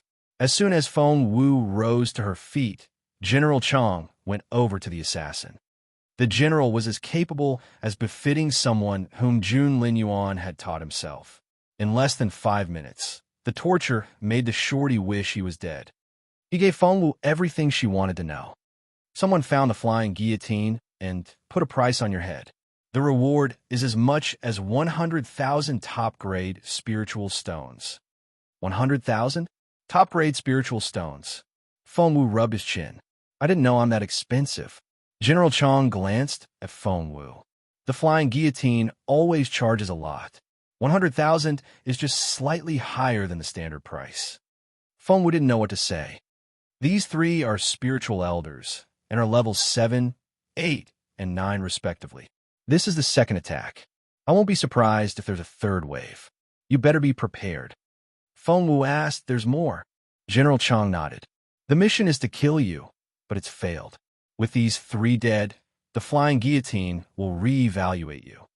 They'll reassess your threat level and value, so as to raise the price and give the job to spiritual lords who charge more. How many spiritual stones does a spiritual lord normally charge for a job? Feng Wu frowned a little. She was used to plotting against people all the time, not the other way around. You're not important enough for a spiritual lord yet. They won't take just any job, given how high their asking price is. It won't just be double the amount. Feng Wu was relieved, but a bunch of spiritual elders will be a lot to handle, too. Feng Wu secretly rejoiced, feeling lucky that she had snapped up General Chang. Otherwise, she didn't know what could have happened tonight. She could ask for Grand Secretary Feng's help, but she couldn't go to him all the time. All of a sudden, Feng Wu's eyes flickered. "Did the Zhou family send them?" asked Feng Wu. General Chang shook his head. "They'll never reveal information on their clients, or no one will hire them again." Feng Wu smiled. Although she had no evidence, not everyone had 100,000 spare spiritual stones lying around. Only someone who hated her to the core would be willing to pay such a huge amount. The Zhou family was her instinctive guess. It had to be them and no one else. Feng Wu smiled. They can't reveal their clients, but she grinned at the shorty. "If other people can put a price on me, can I do it to them?" General Chang glanced at Feng Wu, amazed by her quick reaction. The short assassin smirked. "Once you're on the list, you can't turn it around, or it'll disrupt order in the assassination circle." That made sense. If one side put a price on their rival, and the other side did the same, there would be a price war, and things would get messy. The organization would gain profits in the short term, but its long-term development would be hampered.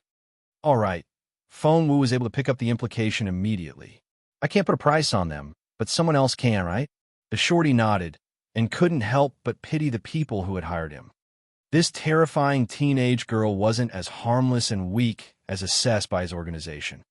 Feng Wu didn't know what Chang San did, but the tough assassin had just become very obedient. Their organization was a very secretive one, and people couldn't just walk into their stronghold. They would need directions.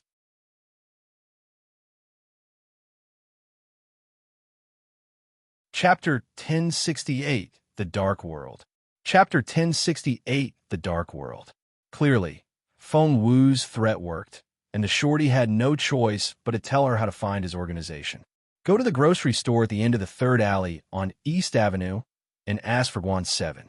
He'll show you in, but you have to be there before dawn." Feng Wu looked up at the sky and saw that it happened to be the right time.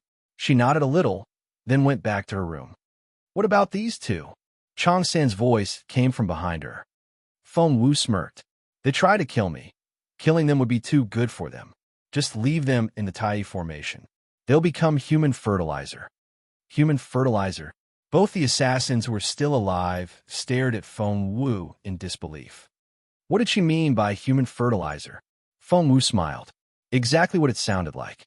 The Tai formation consumed a lot of spiritual essence. Although, if she could get it from all those top-grade spiritual stones underground, the spiritual essence which these two had would work as well.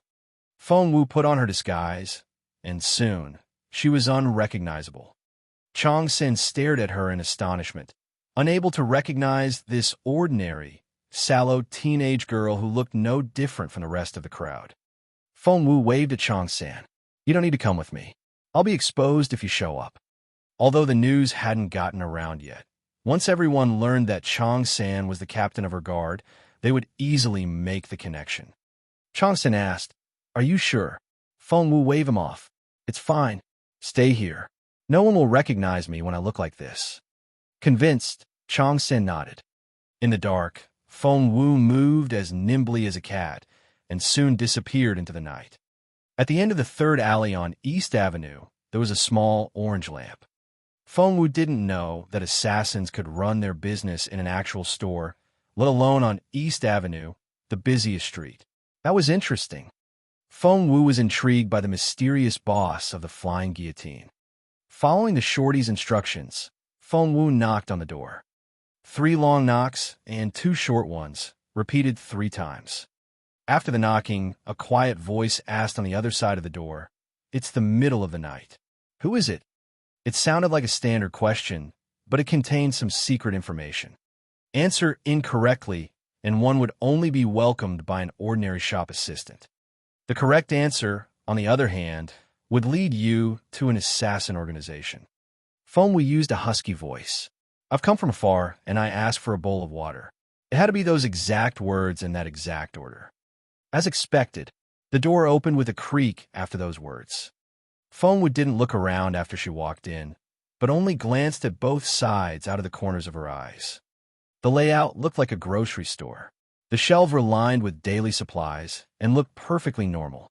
But then, a young assistant went up to Fengwu. Miss, what are you looking for? That was the second code. Luckily, Chong-san had interrogated those two assassins separately. After questioning them repeatedly, he only gave the information to Fengwu after making sure that they gave the same answer. Do you have lotus silk of ice silkworms? Fengwu asked with an indifferent look on her face. The young man remained passive as he said to Fengwu, We don't display such precious goods on the shelves here. Please come with me. Fengwu's eyes lit up. She was getting somewhere. Following the young man, Fengwu saw him raise a curtain at an opening, so she followed him in. One moment, they were in a grocery store that smelled like daily life. The next second,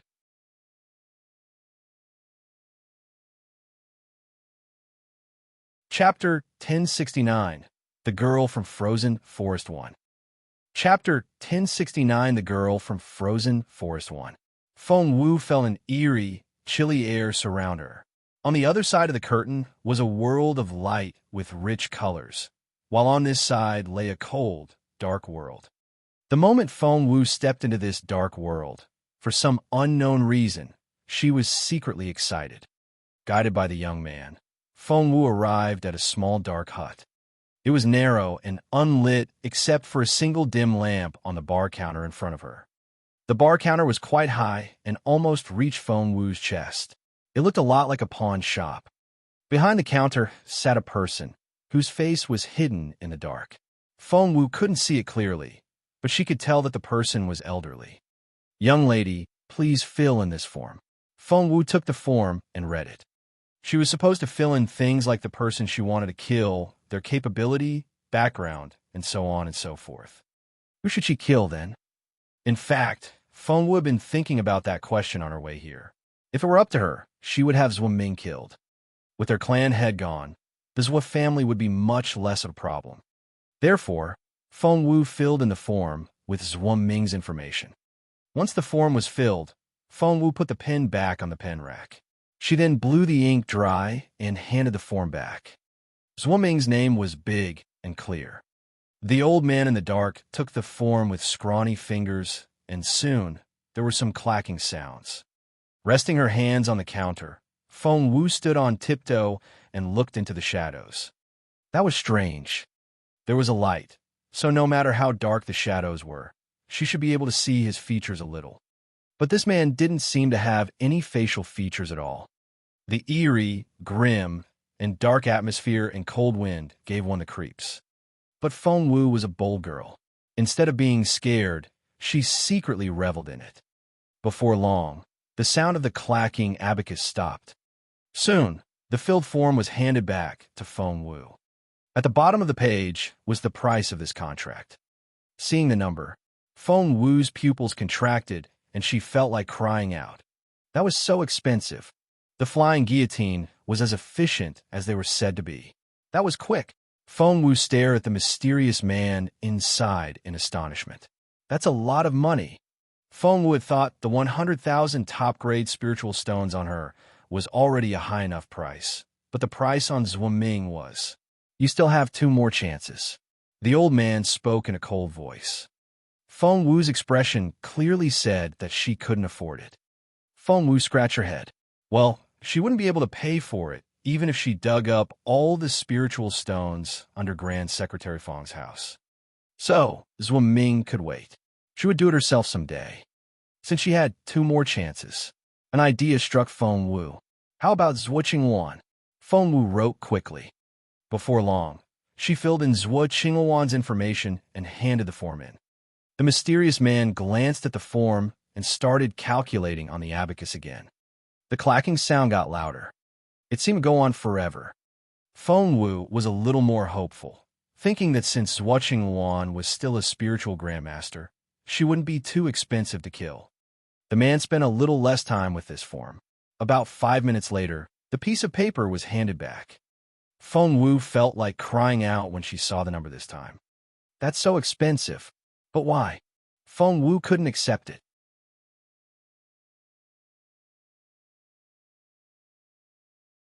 Chapter 1070. The Girl from Frozen Forest 2. Chapter 1070. The Girl from Frozen Forest 2. The number on the page read, 1,000,000 top-grade spiritual stones. You gotta be kidding me. Feng Wu had thought that the 100,000 top-grade spiritual stones on her head was expensive enough. But why did Zhuo Qingluan cost 1,000,000? That was 10 times what Feng Wu herself cost. Isn't she a spiritual elder? Why is she so expensive? I don't agree. Feng Wu shouted at the man inside. The mysterious man probably hadn't heard a protest like this before and was noticeably taken aback. But he came back to himself soon enough. Taking the paper back, he began to write. Soon, he listed the calculation process. Feng Wu saw the list and almost jumped to her feet. Jun Linyuan's probable fiancé, 50% increase on the fee. True Phoenix blood, 50% increase on the fee. The final pupil of the Master of Firmament Palace, 50% increase on the fee. Feng Wu felt like vomiting blood. So, Zhuo Qingluan was 10 times more expensive because of all those things? Damn it. Feng Wu clenched her fists. I can't afford that. The man inside didn't show any reaction to Feng Wu's words. Feng Wu asked, I still have another chance, right? Another form was handed out. Feng Wu nibbed on the end of the pen. She only had 3 chances, and she had wasted the first 2. She had to make this one work. Which of the Zhuo family members should she kill? Feng Wu began to run down the Zhuo family tree in her head. Forget about old Master Zhuo. Killing him would cost a fortune. Even if she could afford it, the flying guillotine probably wouldn't have an assassin capable enough to kill him. She couldn't afford the price to kill Zhuo Ming. So he was dead. She should probably forget about the other members of that generation. Moving down the family tree, her best choice was probably one of Zhuo Qingluan's siblings. Feng Wu ran through her memory and recalled that Zhuo Qingluan had a younger sister, Zhuo Qingyu, who seemed rather annoying. Zhuo Qingluan also had 2 older brothers and 2 younger ones. Zhuo Ming was very virile. Feng Wu recalled that Zhuo Qingluan's second older brother was Zhuo Qinglu, and he had been there when Zhuo Qingluan destroyed her true phoenix blood. Feng Wu still vividly remembered his malicious smirk. It was never too late to take revenge. Zhuo Qinglu it was then. Feng Wu wrote down Zhuo Qingliu's name. There came the clacking sound of the abacus again, and shortly afterward, Feng Wu was given back the piece of paper. Feng Wu was relieved when she saw the content. Finally, the price wasn't exorbitant this time. Of course, while it wasn't as expensive compared with the price before, it was still very high. Zhuo Qinglu was a mere spiritual grandmaster. He didn't hold any important position, nor was he the favorite child of the family. Moreover, he visited brothels all the time, which made him a very easy target. Hence, he had the same price as Feng Wu, 100,000 top-grade spiritual stones. Feng Wu snorted inwardly, wondering if the contract on her had easy target written on it as well. After handing the form back, Feng Wu asked, Can I pay with spiritual medicine? Yes. Hence, Feng Wu started to take medicinal pills out. Feng Wu didn't have much money, but she had medicinal pills, for she was an extraordinary medicine refiner. Her master had set a rule forbidding her from selling her pills for money. To this day, Feng Wu still couldn't understand why. But she wasn't selling them now, but using them as currency. That wasn't against the rule, right? Shall I pay a deposit now? The full amount. The person inside sounded baffled. He then added in a quiet voice, There will be 3 attempts. You'll be paid back in full if the target isn't killed after that.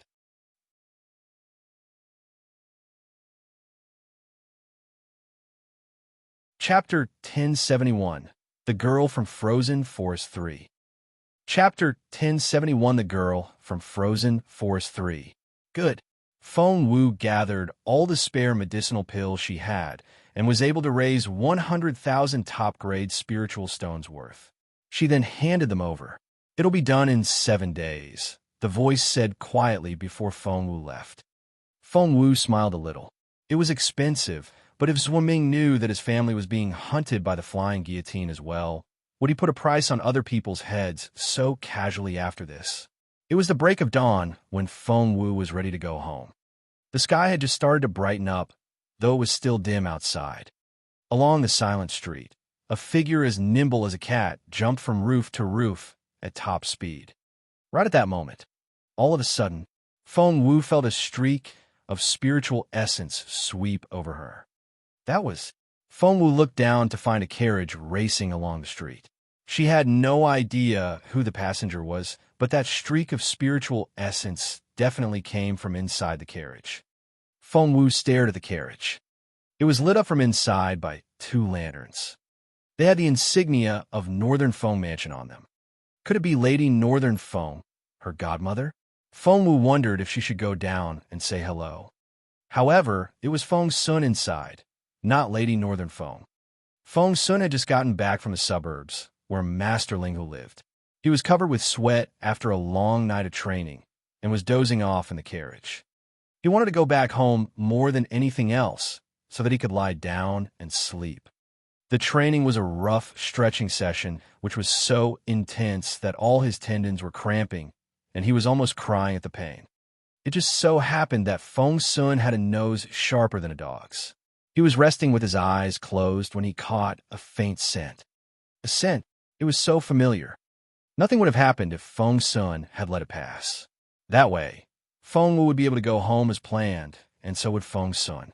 Unfortunately, something dawned on Feng Sun, and he caught that idea in a fleeting moment. Ah! Feng Sun cried out. It's her! Her! Then, the guards of the mansion watched as their young lord rushed out of the carriage, rambling words that no one else understood. Moreover, he jumped onto the roof right away. My lord! The guards were baffled when their young lord ran away. They followed him immediately. Feng Wu looked over her shoulder to find Feng Sun behind her.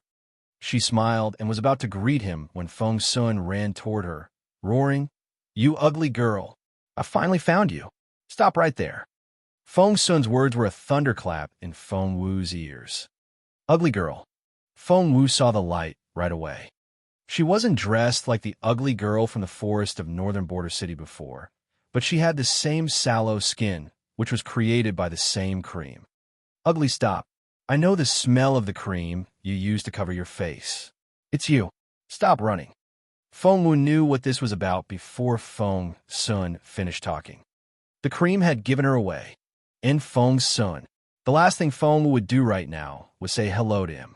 She would blow her own cover. She turned and started running right away. You're running away? How dare you? Feng Sun yelled angrily.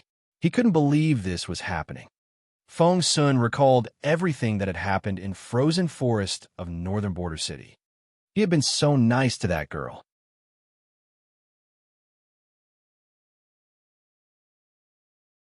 Chapter 1072 The Girl from Frozen Forest 4. Chapter 1072 The Girl from Frozen Forest 4. When Xian-Yi tried to cast that girl out, Feng Sun stood up for her. Boss Jun didn't like her, but Feng Sun still looked after her. He had trusted her despite everything. And what happened after that? That little scumbag stole their immortal spiritual fruit. They were going to save Bao Air with that. Oh! Feng Sun shouted in vexation. He had been too tired to even move a finger, but after spotting the ugly girl, his speed was frightening. Feng Wu ran in the front and would look over her shoulder from time to time, only to realize that the distance between them was getting smaller and smaller. That wouldn't do. If Feng Sun caught up with her and forced her to wash the makeup off. Feng Wu couldn't begin to imagine the look on Feng Sun's face when that happened. All Feng Wu wanted to do now was find a quiet corner and wash that cream off her face.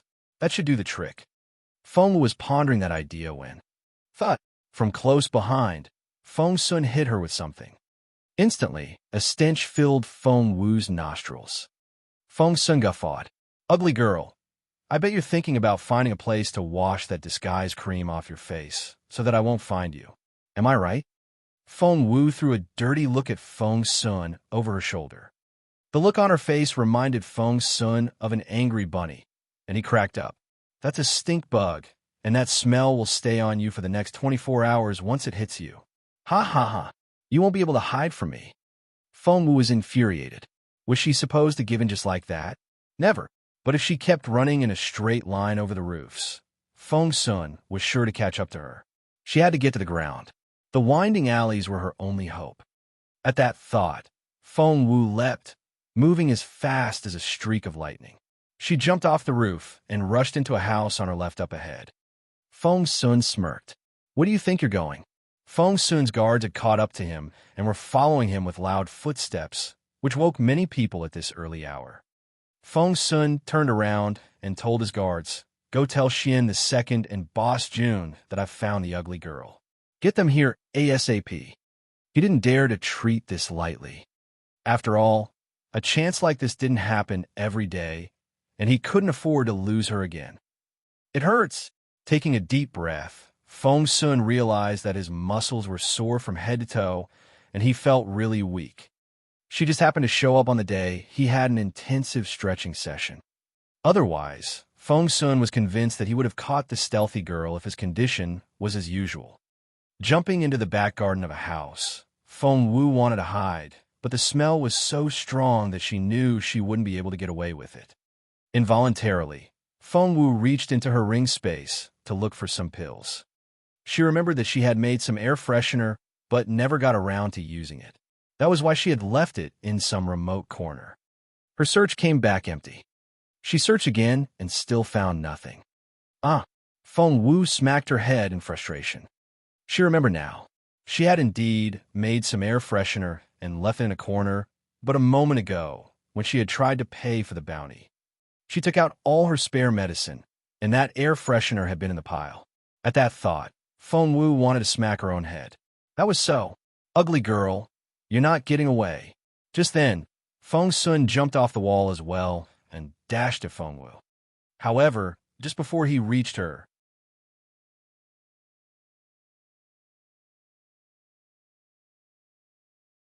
Chapter 1073, The Girl from Frozen Forest 5.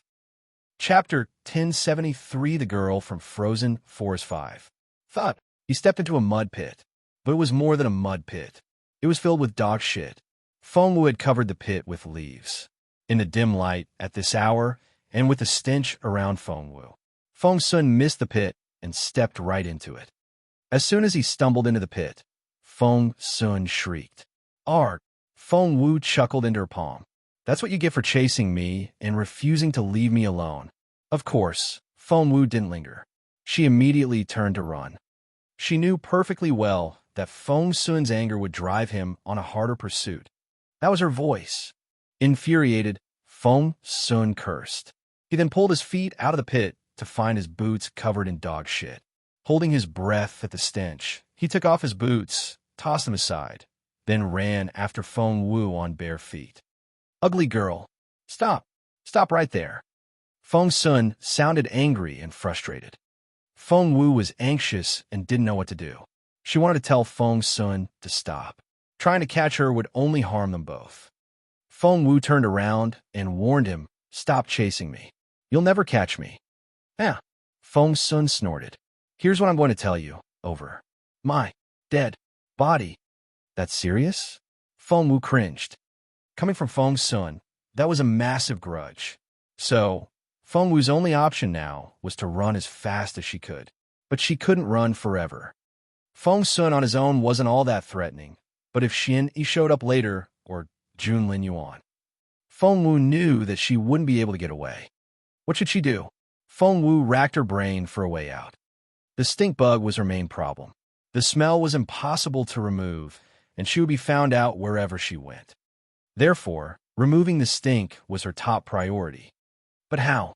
Feng Wu's thoughts whirled. Could she go to pharmacy? Feng Wu shook her head. She could see that the pharmacy was still quite some distance away, and even Feng Sun would consider that possibility. Maybe he had already stationed someone outside the pharmacy.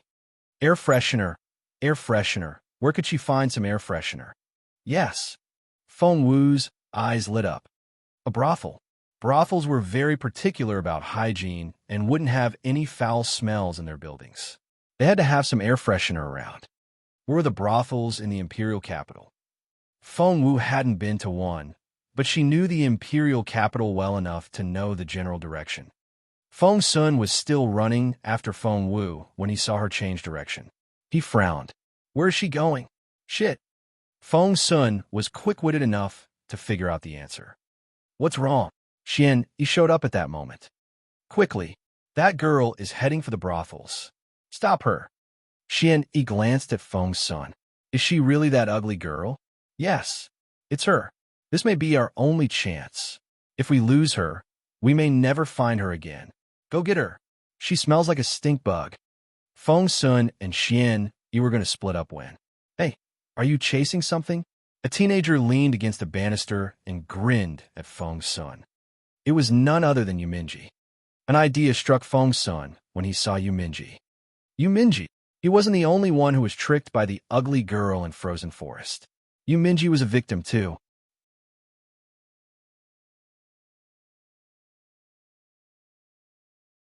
Chapter 1074, What a Scene. Chapter 1074, What a Scene. Feng Sun felt that he was that close to catching the ugly girl, but Yuminji still didn't have a clue. At that thought, Feng Sun had a sense of superiority. Yuminji tapped his chin with a slender finger. Did I hear you talking about catching some ugly girl? It's none of your business, and I'm not telling you. Feng Sun tried to drag Xian Yi away. He decided he would show the ugly girl off to Yuminji after he caught her. Feng Sun and Xian Yi left in a hurry. Behind them, Yuminji rubbed his chin with a brooding look in his eyes. The ugly girl. Wasn't that little Feng Wu? She had been spotted by Feng Sun. How careless of her.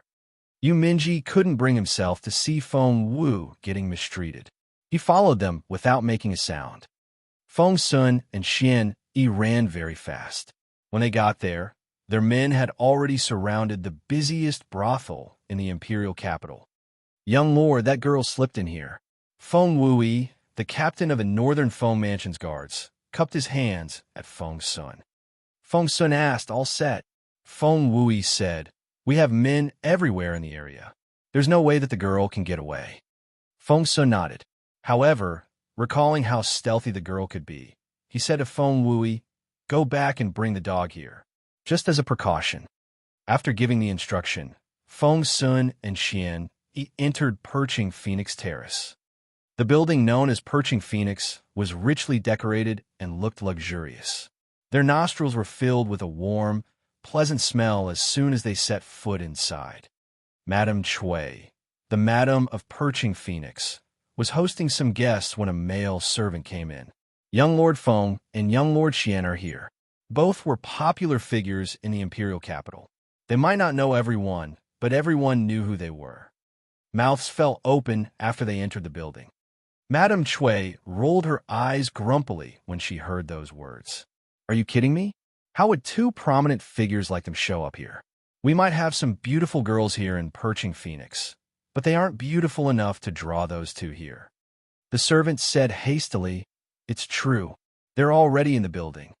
Madame Chui looked over her shoulder, just in case, and what she saw astonished her. Oh my! Young Lord Feng and young Lord Xian, to what do we owe this honor? Are you here to enjoy the flower festival of Fengqi, our Miss Perching Phoenix? The so-called flower festival was an auction for the rights to take the virginity of the girl known as Fengqi. Miss Fengqi, who was named after Perching Phoenix, had grown up in the brothel. She had learned drawing, chess, calligraphy, and musical instruments from famous teachers, and had been entertaining her guests with her talents rather than her flesh until she was 16. Tonight, Madame Chui decided to sell her at a satisfying price. Madame Chui's eyes lit up when she saw Feng Sun and Xian Yi. Talk about bigwigs and real descendants of influential families. She had been entertaining some young descendants of big families. But as soon as Feng Sun and Xian Yi showed up, Madame Chui wanted to give them all her attention. Although Madame Chui couldn't wait to serve these two, their minds obviously weren't on that Miss Fengqi. Feng Sun frowned and waved Madame Chui off. Out of my way. Go back to whatever you were doing. After that, he and Xian Yi headed for the stairs. An idea struck Madame Chui. Were they going backstage to look for Miss Fengqi directly? Young Lord Feng was using his rights as a young lord. A stage had been built at the center of the main hall. It was decorated with flowers of all colors and lit up brightly.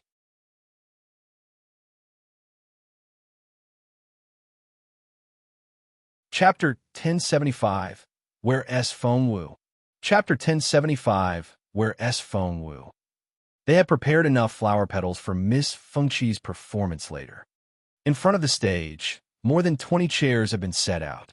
Only the 3 chairs that were in the front row were made from expensive red sandalwood. There were 6 chairs in the second row and in the third.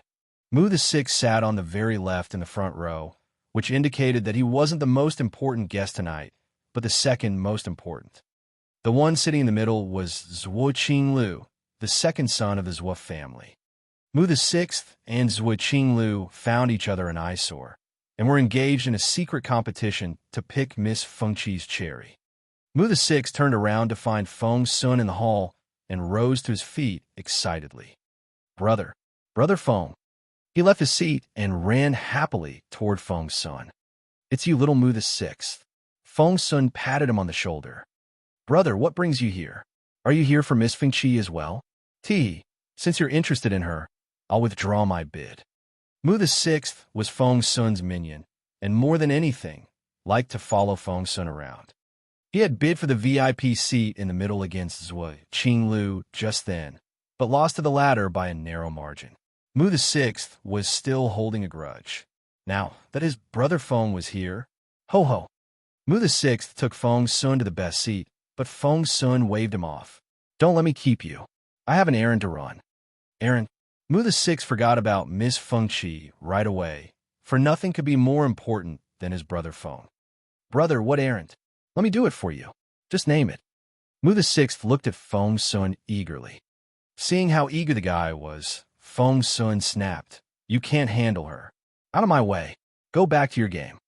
After that, Feng Sun waved his hand and rushed up the stairs in Perching Phoenix. Gosh, dear young lord, Madame Chui was flustered. This was Perching Phoenix, a brothel which guys visited to have fun. Right now, it was business hours, and there was something going on behind all the closed doors. A felon has just run inside. If you still want to have a business, keep your mouth shut. Feng Sun looked up and threw an intimidating glance at Madame Chui. Feng Sun might be a goofball around Feng Wu, but when he meant to look the part, he was every bit a young lord. It worked on Madame Chui, who was utterly frightened. While Feng Sun rushed upstairs to search for the girl, what was Feng Wu doing? The moment she ran into Perching Phoenix, she instinctively headed for the pharmacy. The pharmacy at Perching Phoenix had as much incense as it did aphrodisiac. Feng Wu quickly went through the inventory after she entered, but to her disappointment, they didn't have the supreme grade air freshener here. Luckily, Feng Wu was able to find a lot of woody ambergris. With this ingredient, Feng Wu would be able to make the supreme grade air freshener herself. Time was of the essence, so Feng Wu grabbed a handful of woody ambergris and the necessary supplementary ingredients, then dashed into the kitchen on the first floor. Because important guests kept coming and going all the time, the kitchen was staffed the whole time, but only by 2 people, one of whom was dozing off. Feng Wu moved unbelievably fast and jumped into the kitchen as nimbly as a cat. She snuck up on the person who was still awake. Thump! Feng Wu hit the guy with the side of her palm, knocking him unconscious. She smiled a little. Immediately after that, she pulled the man up and sat him down in a chair. She even adjusted his position so that from afar, he looked like he was only taking a nap.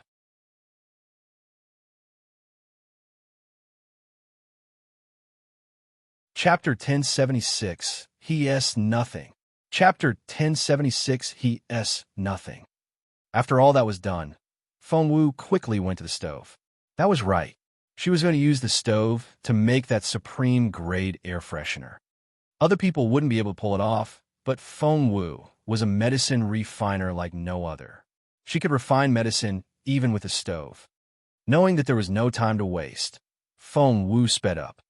Feng Sun led his men to search the upper floor of Perching Phoenix. They opened one door after another, but weren't able to find the girl. That's strange, rubbing his chin. Feng Sun looked anxious. We've surrounded this place so thoroughly that even a bird can't get out. Where did she go? Feng Wui asked. Young master, can't you smell her? Feng Sun frowned. Of course he could if they were close enough, but not when they were hundreds of meters apart. It wasn't like he had the nose of a dog. Moreover, the air in this Perching Phoenix place was filled with a mixture of strong fragrances that could cripple any nose. He almost thought that he couldn't smell properly anymore. That ugly girl. Feng Sun clenched his fists. She was as cunning as a fox. With them at her heels, she was able to come up with the idea to hide in a brothel. That was quick-witted. Hey, is the dog here? Feng Sun stared at Feng Wui impatiently. It's on the way. We should have it soon, said Feng Wui with a bow. Guard the perimeter. We'll get her like catching a rat in a hole. She'll have nowhere to go. Feng Sun looked pleased with himself. His guard was still searching one room after another, and shrieks kept ringing out. But after they flashed the wooden token of Northern Feng Mansion, the shrieks soon stopped. Young lord, the 9 rooms in the east wing were searched. She wasn't there. Young lord, the 9 rooms in the west wing were searched. She wasn't there. Young lord, the 6 teams Feng Wui brought soon searched every room of Perching Phoenix, but they gave Feng Sun the report he wanted to hear the least. Feng Sun opened his eyes wide. No one found her. None of the underlings dared to meet his gaze. Feng Sun raised his voice. No one. His men held their breaths. The young lord could be very terrifying when he threw a tantrum. Only that, for the first time, the leader hesitated. This isn't the time to stammer. Speak. Feng Sun roared. The team leader said, only that we didn't search Miss Fengqi's room. Why didn't you? Feng Sun snapped. Young master, Zhuo was there. After Feng Sun arrived, Zhuo Qinglu was worried that Miss Fengqi, the girl he had had his eye on all this time, would be taken away by Feng Sun. Therefore, he went backstage first. Miss Fengqi had given 2 performances already, and the 3rd one would determine her fate. Which young master Zhuo? Feng Sun glared. Mu the Sixth had been following Feng Sun, and he grinned when he heard that name. That's Zhuo Qinglu, the 2nd son of the Zhuo family. The team leader said, yes, young masters with his 2nd blocked the door and told us that we were offending Miss Fengqi. Who the hell does he think he is? Feng Sun glowered. Show me the way. Oh my. Mu the Sixth was over the moon. Zhuo Qinglu had been so arrogant in front of Mu the Sixth because he was the direct descendant of the Zhuo family, which was favored by the empire at the moment. Moreover, the Zhuo family had a daughter, Zhuo Qingwan, who was a rising star.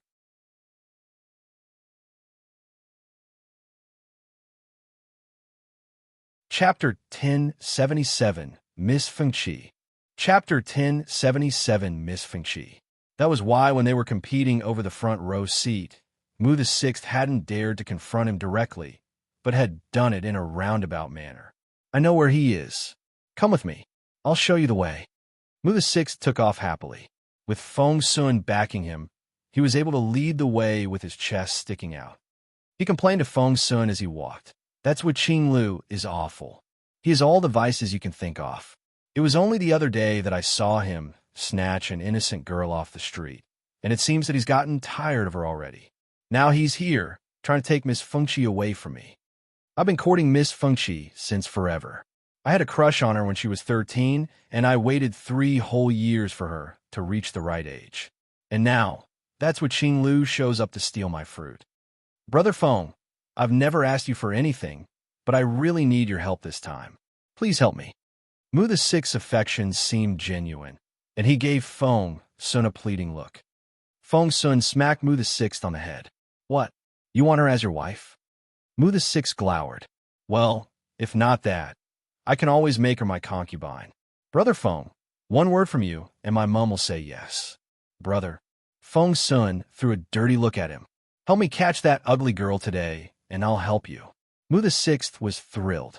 Great. That's great. Brother, what does that ugly girl look like? Any special features? He rolled up his sleeves and was ready to get his hands dirty.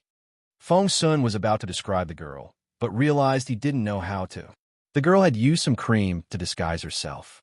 She didn't look like herself, and he had no idea if she was going to have a different face now. Feng Sun said in frustration, "The girl looks. Well, forget about her looks and just sniff around. She was hit with a stink bug, and that smell won't go away for a while." Mu the Sixth nodded eagerly. "Sure, I'll find her for you." As they spoke, they reached Miss Fengqi's bedchamber. Miss Fengqi had played a musical instrument and sung. Right now, she was preparing for her third performance, which was a dance. Zhuo Qinglu was guarding the door, and he frowned when he saw the large group of people coming his way.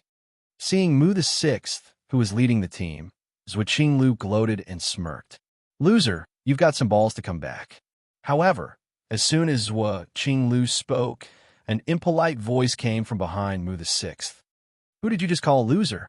Wearing a heavy cape, Feng Sun showed up behind Mu the Sixth. "Young Lord Feng." Zhuo Qinglu stared at Feng Sun with a grim look on his face. "Mu." Feng Sun stared at him. "Young Lord Feng, this is Miss Fengqi's." Before Zhuo Qinglu could finish the sentence, Feng Sun reached out and picked Zhuo Qinglu up like he was holding chicken. Crash! Zhuo Qinglu smashed into the wall. The violent energy seemed to burn up his insides, and blood threatened to rush up his throat. Feng Sun ignored him and headed right into the room. Ah! A frightened shriek rang out inside. Miss Fengqi was changing into a complicated dress, which consisted of dozens of layers, but together looked as thin as cicada wings. The teenage girl raised her head. She had delicate features and was blushing prettily. Her exquisite shoulder blades looked almost transparent under the light. Of course, Miss Fengqi knew who young Lord Feng was. As for the guests tonight,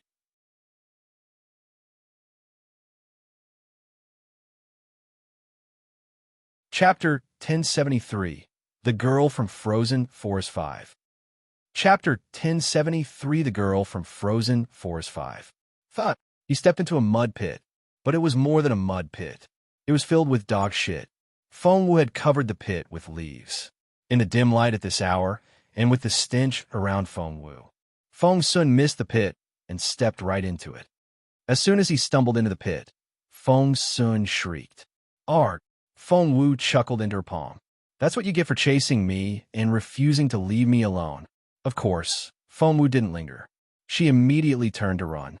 She knew perfectly well that Feng Sun's anger would drive him on a harder pursuit. That was her voice. Infuriated, Feng Sun cursed. He then pulled his feet out of the pit to find his boots covered in dog shit. Holding his breath at the stench, he took off his boots, tossed them aside, then ran after Feng Wu on bare feet. "Ugly girl! Stop! Stop right there!" Feng Sun sounded angry and frustrated. Feng Wu was anxious and didn't know what to do. She wanted to tell Feng Sun to stop. Trying to catch her would only harm them both. Feng Wu turned around and warned him, "Stop chasing me. You'll never catch me." "Eh." Feng Sun snorted. "Here's what I'm going to tell you, over. My dead body." "That's serious?" Feng Wu cringed. Coming from Feng Sun, that was a massive grudge. So, Feng Wu's only option now was to run as fast as she could. But she couldn't run forever.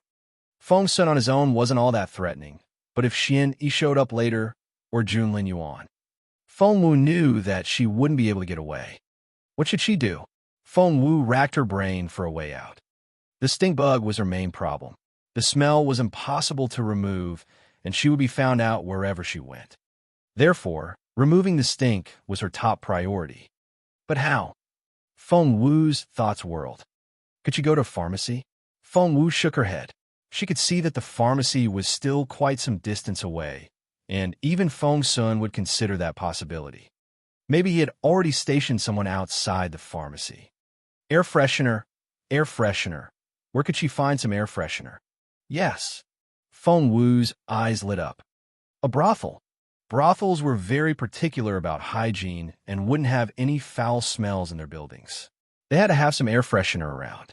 Where were the brothels in the Imperial capital? Fengwu hadn't been to one, but she knew the Imperial capital well enough to know the general direction. Feng Sun was still running after Fengwu when he saw her change direction. He frowned. Where is she going? Shit. Feng Sun was quick-witted enough to figure out the answer. What's wrong? Xian, he showed up at that moment. Quickly, that girl is heading for the brothels. Stop her.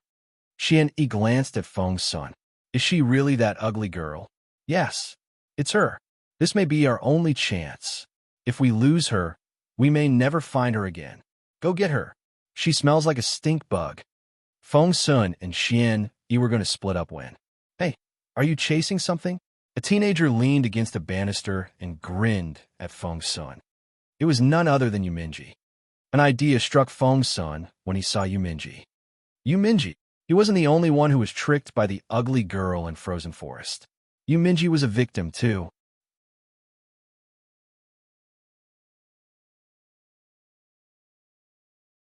Chapter 1079, Not Going Anywhere. Chapter 1079, Not Going Anywhere. What was more, she saw Xian leaning against a tree with a sword between his crossed arms. He only had to look up to spot Fengwu. Xian then lifted his head involuntarily and seemed alarmed. Frightened, Fengwu cringed, and without thinking, fell back into perching phoenix. No, she was trapped here. Fengwu was stumped, but not for long, for she heard approaching footsteps, along with the sound of Feng Sun's berating. She was just here. How come you didn't see her? Find her for me. Feng Sun and Xian, you were going to meet up, and if one drew a straight line between the two of them, Fengwu was right in the middle. She turned around and headed for the backyard of perching phoenix. She hid herself in one of the rooms. Behind her was an erotic scene, and the sound of suggestive panting filled the air, but Fengwu wasn't affected at all. She knew she couldn't remain here. From what she knew of Feng Sun, she was sure that he would widen the search and turn every room upside down, even those he had already searched. Fengwu frowned at that thought. Raising an arm, she sniffed at herself. The scent was very faint now, and wouldn't be detected if she kept her distance from him. But where was she going to hide now? The last thing Fengwu wanted was to be caught, for that would lead to the incident with the immortal spiritual fruit. Jun Lin Yuan had disliked her to begin with, and if he knew the truth about the fruit, he would definitely strangle her himself. Just then, Fengwu heard more footsteps, accompanied by angry shouts. Come out for inspection. We're from Northern Feng Mansion. Arrest them all. The shouts were like a death knell in Fengwu's ears, and the footsteps were getting closer and closer. Fengwu did the calculations in her head. At this speed, they would reach her in less than 3 minutes. She couldn't hide here any longer. Meanwhile, the couple on the bed had also reached the climax. Since the front door was blocked, Fengwu rolled over the floor and quietly made her way to the window. She then reached out and slowly cracked open the window. She snuck out through the window, closing it behind her as if it had never been touched. On the bed, the girl's eyes flickered as she asked bewilderedly in between pants, "Did the window open?" Lying on top of her, the man turned his head toward the window as he thrusted. It was tightly shut without a crack. The girl wanted to say something, but the man stopped her with a kiss. Crawling over the wall like a spider, Fengwu quickly moved toward the end of the corridor where the lights were the brightest. For she knew that the most dangerous place could also be the safest. With the faint scent still on her, she wouldn't be able to hide anywhere. Hence, she would rather remain out in the open. That way, Feng Sun might look past her. Hiding outside a window of the brightly lit building, Fengwu listened carefully. It was quiet inside, except for the sound of couple kissing. Good. Fengwu took the opportunity to sneak in through the window. She landed silently on the floor and closed the window behind her. She moved as smoothly as a floating cloud. The two people in the room were none other than Miss Fengqi and Zhuo Qinglu. Their feelings for each other were mutual, and they were both lost in the passionate kiss as they ignored everything else. Feng Wu hid in the shadow of a closet, where she wouldn't be spotted unless one looked closely.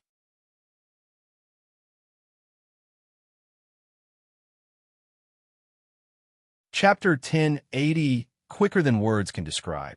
Chapter 1080 Quicker Than Words Can Describe. Feng Wu noticed that she was in a very spacious room, which looked like a dressing room separated into two halves by a giant screen in the middle. On one end was a busy scene where young girls in identical seductive dresses were busy putting on makeup. On the other side of the screen, Miss Fengqi and Zhuo Qinglu couldn't get enough of each other. Young master, Fengqi wants to serve you and keep you company forever. Please don't say no. Fengqi? So this is the famous Miss Fengqi, thought Feng Wu. Gee, don't worry. That Mu the Sixth won't be able to do anything. I, Zhuo Qinglu, promise you that I'll win the bid tonight and make you mine from now on. Zhuo Qinglu, Feng Wu couldn't believe her ears. What an incredible coincidence. She had only just put out a hit on Zhuo Qinglu with the assassin organization, and here he was, right here in Perching Phoenix. Feng Wu tentatively stuck her head out and stole a glance at the man. Her eyes lit up. It really was Zhuo Qinglu.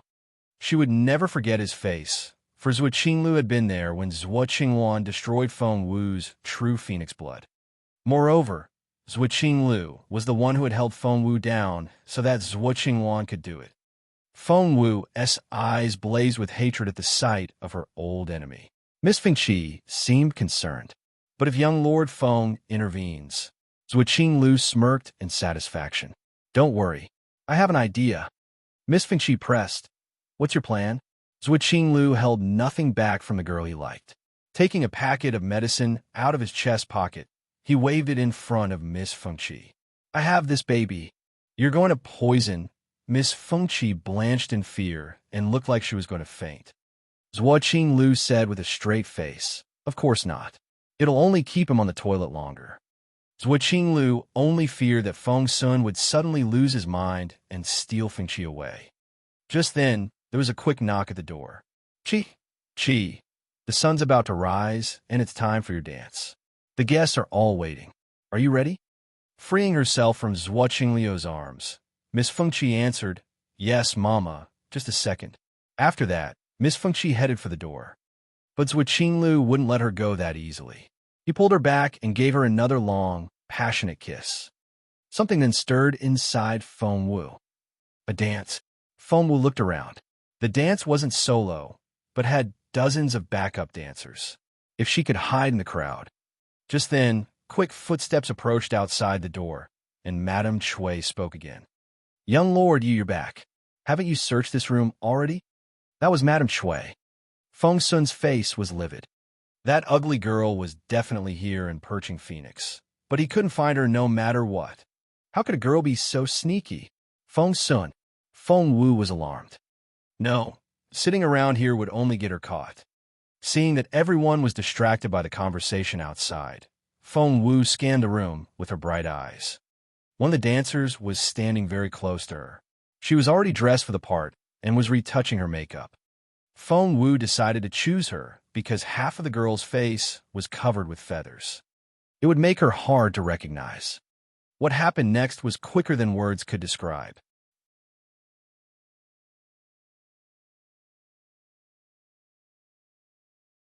Chapter 1081 Feng Wu on Stage.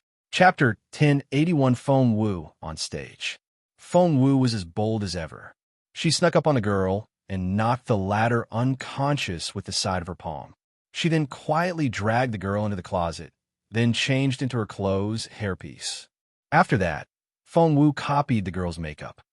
With the feathers that covered her face, Feng Wu was able to achieve the seemingly impossible makeover. Quickly, everyone on stage. Now, Madame Chui rushed the group of dancers out of the room like a hen ushering out chicks. Madame Chui looked at Miss Fengqi in a regretful manner, then pulled the latter out of Zhuo Qingliu's arms. Quickly, you're needed downstairs. Zhuo Qinglu was an ideal choice, but young Lord Feng had shown up and Madame Chui was completely biased toward Feng Sun, despite the fact that Feng Sun showed no feelings for Miss Fengqi. Feng Wu hid herself well in the crowd and quickly followed them out.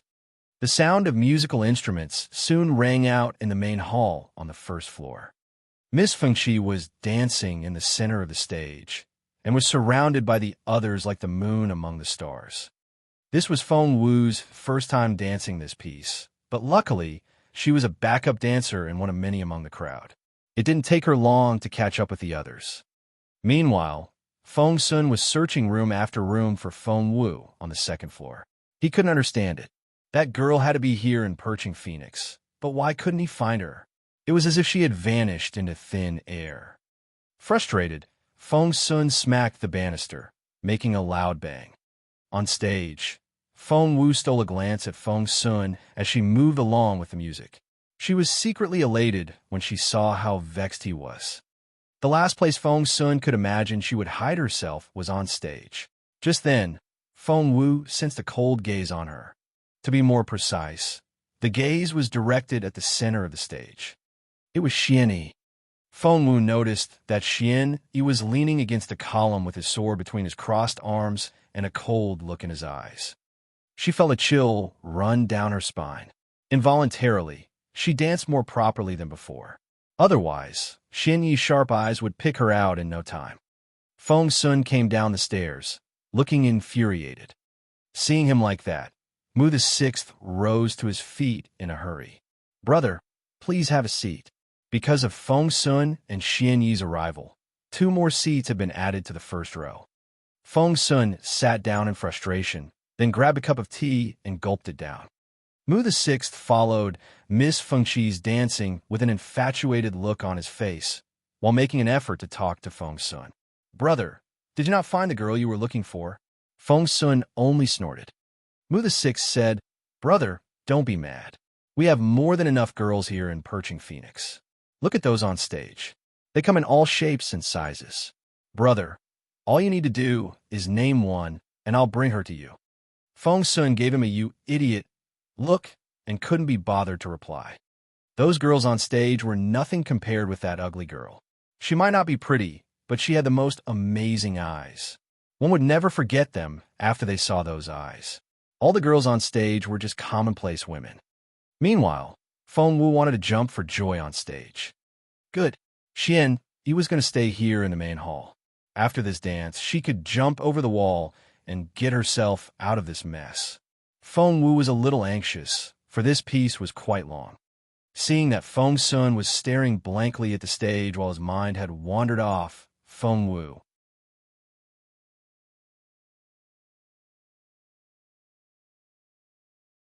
Chapter 1082, Slightly Nervous. Chapter 1082, Slightly Nervous. And Feng Wu grew anxious. She desperately wanted the dance to end, so that she could make the great escape before Feng Sun showed up in front of her. Before long, the music slowly came to an end with the last note lingering in the air. Finally, it was over. Standing in place, Feng Wu let out a breath of relief. Because of the curtain call, Feng Wu stood in the second row until the very last moment. Mu the Sixth grinned. "Brother, look. With all the feathers covering half their faces, the girls all look so mysterious. What do you think?" Feng Sun was in an impatient mood and had no interest in any of the girls. After knowing someone as beautiful as Feng Wu, even Miss Fengqi was an ordinary woman in Feng Sun's eyes, not to mention those girls around her. He couldn't even be bothered to glance at them. Feng Sun then rose to his feet. Feng Wu was secretly relieved. Finally, he was leaving. However, Feng Sun paused as soon as he stood up. He spun around and stared at the girls on the stage. "What did you just say?" Feng Sun stared at Mu the Sixth. Mu the Sixth was dumbfounded. "What did I say?" Feng Sun said, "Repeat it." Mu the Sixth said, "I said the girls came in all shapes and sizes." The next sentence, "If you like any of them." The one before that, "Half of their faces are covered with feathers." Feng Sun snapped his fingers. "That's it." After that, he stared at the girls on the stage with a grin, then walked toward them. Seeing Feng Sun get onto the stage, everyone's eyes shone curiously. Was young Lord Feng really interested in Miss Fengqi? Zhuo Qingliu's face was livid. Feng Sun had said only just then that he wasn't interested in Miss Fengqi, But why did he suddenly?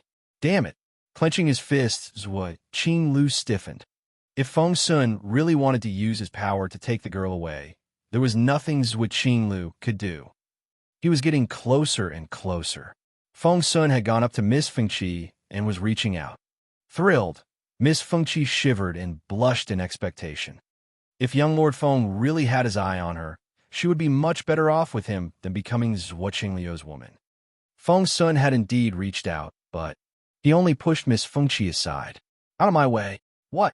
Miss Fengqi stood there, baffled. Her face turned so red that her cheeks seemed to be bleeding. Damn it. Meanwhile, Feng Wu grew nervous. It was obvious that Feng Sun had grown suspicious of the girls on the stage. Feng Wu still smelled faintly of that bug, and she would be easily spotted if Feng Sun got too close. What should you do now? Feng Wu's heart raced. She was in the second row, and right now, Feng Sun was standing in front of them with his hands behind his back and a bone-chilling look in his eyes. Take your feathers off. Feng Sun stared at them with a grim look on his face. The title of young Lord Feng alone was enough to intimidate them. Although the girls had no idea why the young lord gave that order, they still removed the feathers from their faces as told. Because of her tight schedule, Feng Wu had been a little hasty with her makeup. She could make it work with the feathers on, but without them, she had a 70% resemblance to the girl she had been disguised as before. They stood in two slanted lines. When Feng Sun walked past them, he could see all their faces in one go. Feng Wu.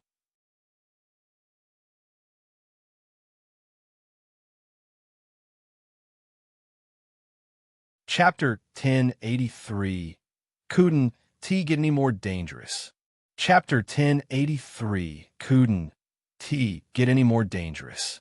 Feng Wu was a little on edge, but the more nervous she was, the calmer she looked. No one could tell how agitated she was deep down. Luckily, Feng Wu had put on her makeup, mimicking the dancer she had replaced. Otherwise, she would have been found out already. After searching the group, Feng Sun frowned. Because he couldn't smell the cream which the ugly girl had used to disguise herself. That was to say, that girl wasn't wearing it at the moment. What Feng Sun didn't know was that with the right skills, even ordinary makeup could be used to disguise one's face. It was just that it wouldn't last as long. Feng Sun didn't see the familiar face at first glance, nor did he catch the scent. He frowned. Could it be that he had been mistaken? Was the girl not among the dancers? Feng Sun looked at the faces again. Your names? Feng Sun snorted. The others didn't think much of it, but Feng Wu was dumbfounded. That was because she didn't know the name of the girl she was impersonating, and she couldn't make up one, for everyone on stage knew the girl's name. What should she do? She would be exposed. By then, the others were already giving out their names. From the left to the right in the first row. Chang Xin, Fan Yefeng, Zhang Danlon. The girls in the first row soon finished giving their names, and it was the second row's turn. However, Feng Wu still didn't know who she was supposed to be. Her back was already soaked with sweat under her clothes. Feng Wu wanted to ask around to find out the girl's name, but she couldn't do it when Feng Sun's attention was fixed on them. An idea struck her when it was going to be her turn soon. She stepped on the foot of the girl in front of her. You Shueka, what did you do that for? The girl in the front turned around and glared at Feng Wu. She realized that Yu Shueka seemed to have a smaller face tonight and wondered if she was seeing things. The girl in front of Feng Wu was called Yu Yu, and she was a little curious. However, with young Lord Feng still around, she didn't dare ask further questions. She quickly turned back around and resumed her position. What were you talking about? Feng Sun stared at Yu Yu. Yu Yu was so nervous that she stammered. I. She stepped on my foot, so. If Feng Sun had pressed Yu Yu and asked her if she felt something was out of place, Yu Yu would have told him. But he didn't. He only stared at those in the second row. Soon, it was Feng Wu's turn. Feng Wu stuck out her chest. Yu Shueka. She didn't know what the real Yu Shueka sounded like, so she deliberately made her voice husky. Feng Wu was able to keep her cover, and she felt like giving herself a thumbs up. Her identity had stayed hidden, and Feng Wu was able to make another narrow escape. Brother, what's wrong?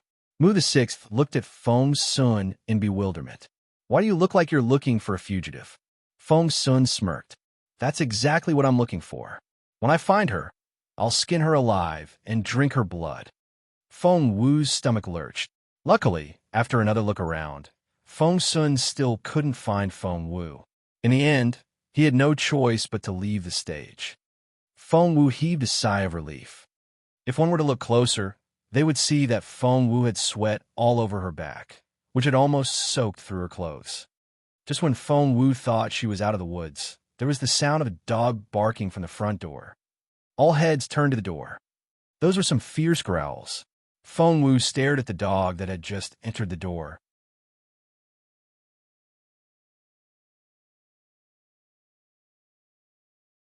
Chapter 1084. Ha ha. Chapter 1084. Ha ha. One look, and Feng Wu narrowed her eyes dangerously. It didn't look good. The dog was covered in glossy, fine black fur and was as tall as 2 meters. Its appearance was very intimidating. It was a type of detection dog, which was highly sensitive to scents. Feng Wu was immediately alarmed. She was going to be discovered. She was sure of it. Since she was standing in the back row, Feng Wu was able to stealthily move backward when all eyes were on the front door. She might never get a better opportunity than this one. After backing away 10 steps, Feng Wu turned to run. The dog had made such a grand entrance that no one noticed that Feng Wu had gone. Only that. Arf! Arf! Arf! The giant dog exploded in a fit of barking. It had been on a leash, but at that moment it charged out as fast as a streak of lightning. Following the dog's direction, Feng Sun saw the back of someone wearing a light pink dress. He remembered that person. She was the 5th girl in the 2nd row on stage. He grabbed Yu. That person behind you. What did you tell her? Frightened by Feng Sun, Yu shivered. Even her voice trembled. I didn't tell her anything. Speak. She just accidentally stepped on my foot. So I asked Fu Shueko what she did that for. Hearing that, Feng Sun looked like he had just been slapped hard. He could almost feel the pain in his cheek. It had to be her. The girl knew how to change her face, and she could easily pretend to be someone else, but she didn't know the name of the girl she was impersonating. The thought of him being so close to catching the girl just then made Feng Sun want to punch someone. By then, he had dashed out like a shooting arrow. Go! Feng Sun roared, then charged out. He was cursing loudly in his head. That girl was so smart. She was able to hide herself among the dancers, and she danced so well.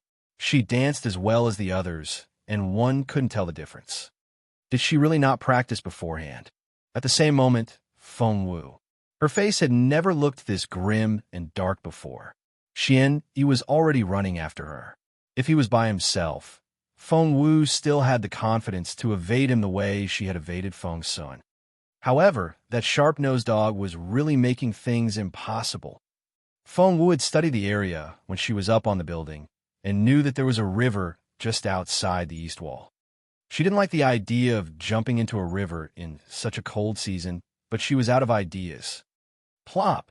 Feng Wu jumped onto the 20-meter wall, then flew down like an eagle with its wings spread out. Feng Sun arrived to see the person that he was chasing jump into the water. He smirked. Out of all the paths, you just chose the one that would lead to your doom. I got you, ugly girl. Standing high up on the wall and looking at the dark river, Feng Sun laughed loudly with his hands on his waist. Yes, there was a river on this side and there were no guards. But Feng Sun had made it that way deliberately. It was like closing up the 3 sides of a square and leaving a single side open. And that side was the trap. That was why Feng Sun laughed when he saw the ugly girl jump into the water. The dog was going to jump in after her, but Feng Sun stopped it.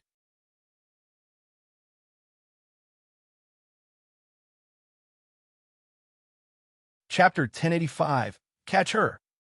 Chapter 1085, Catch Her. Don't worry. I got a net charged with thunder energy in the river. She's not going anywhere. He darted a look at Feng Sun. Feng Sun didn't feel like laughing anymore. That look he gave him made him feel like an idiot. I don't see anything. He glanced at Feng Sun. Feng Sun said, The thunder net can stun a person unconscious. The girl jumped in on her own and should have been stunned by now. It's only normal that you don't hear anything. Xian asked, really? Feng Sun said earnestly, yes. Yes. Xian, he rubbed his chin.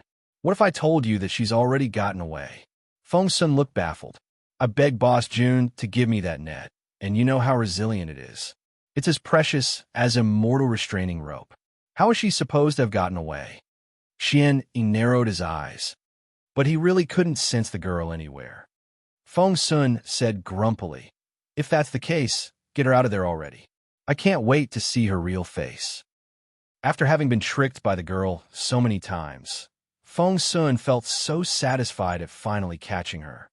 The net had been laid out all over the bottom of the river. When it was gathered together, it was no bigger than an adult's fist. However, when spread out, it could cover as large an area as one wanted. Its greatest advantage was that it could be spread out or compressed according to the width of the river. Feng Sun didn't let other people do it, but drew the net in himself. He looked increasingly pleased as more of the net was drawn out of the water. Ugly girl, I'd like to see what you could do once you're in my hands. But soon, the smile vanished from Feng Sun's face. The net was out of the water, and plenty of small fish were hopping around on the finger-thin threads. However, where is she? The smile froze on Feng Sun's face. Where is she? Where is she? After gathering the net, Feng Sun saw that a hole big enough for a teenage girl to pass through had been opened up in the net. Feng Sun and Xian exchanged surprised looks. Feng Sun stamped about in a frenzy. How's that even possible? That's a thunder net, and it's as capable as a mortal restraining rope. How could someone break out of it? Is she a loach or something? How could she be so slippery? Xian glanced at Feng Sun, wanting to tell the latter that he had told him so. The guy just wouldn't listen, and had missed his best chance. That's not right. Feng Sun took Xian Yi's hand. The net is unbreakable and it's charged. How did she break it? That's not the most important question now. You should really focus on finding her. Xian Yi gave Feng Sun a sympathetic look. Back in Frozen Forest, Feng Sun had been deceived the worst, which was why Xian Yi could understand his grudge. Feng Sun gritted his teeth, but had to accept the truth. He clenched his fists in frustration. She had to have escaped by water. You lot, follow the river downstream and catch her. That ugly girl couldn't stay in the water forever. When she hit the shore, she was bound to leave traces. Feng Sun had the dog sniff the air and find the direction that the ugly girl had fled in. But the dog only shook its head. It dove into the river, stayed for a long while at the bottom, then resurfaced and ran in the opposite direction. That girl! Feng Sun snorted. Luckily, he had the dog with him. Otherwise, the girl would have tricked him again. Feng Sun swore that when he caught the girl, he would teach her a lesson. He would tie her up so that she wouldn't be able to go anywhere.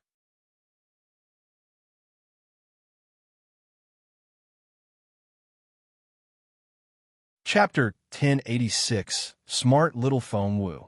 Chapter 1086, Smart Little Feng Wu. The dog swam fast in the water. Feng Sun and Xian Yi were running fast along both banks of the river. At the same moment, Feng Wu. She had sensed the thunder net the moment she dove in, but there was no way out and she could only move forward. Because turning around would surely get her caught, but she might have a chance if she kept moving forward. At that thought, Feng Wu dashed forward at full speed. In the process, Feng Wu realized that although the thunder net was called a net, it was made from the same material as a mortal restraining rope. Before, Chang San had tied Feng Wu up with a mortal restraining rope, and Feng Wu had thrown a tantrum at Jun Lin Yuan for that. But Feng Wu had also asked Jun Lin Yuan how to untie the rope, for she didn't want to be trapped in such a passive and hopeless situation again. Maybe Jun Lin Yuan had sympathized with her, for he actually taught her. At that thought, Feng Wu smiled. Feng Wu had the ice and fire attributes, and ice and water shared a common origin. Therefore, she was at home in the water. With the method Jun Lin Yuan taught her, she made a hole in the thunder net, then turned around and waved Feng Sun goodbye. At that moment, Feng Sun was guffawing at the water with his hands on his waist. Swimming as swiftly as a fish, Feng Wu fled through the hole to her freedom. She went on swimming fast underwater. She only resurfaced several hundreds of meters away when she heaved a sigh of relief. At that moment, she turned around to find Feng Sun pulling the net out. No! Feng Wu's stomach lurched. After Feng Sun took the net in, he would soon realize that she was gone.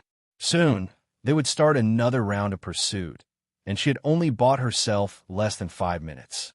Run! The water would slow Feng Wu down greatly.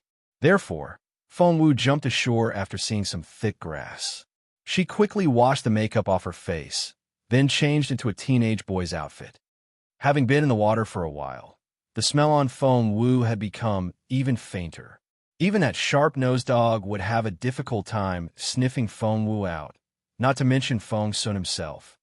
After putting on boy's clothes, Feng Wu erased all traces, then headed for the city's busy area. After that entire drama, morning had already arrived. Common people in the Imperial capital got up early.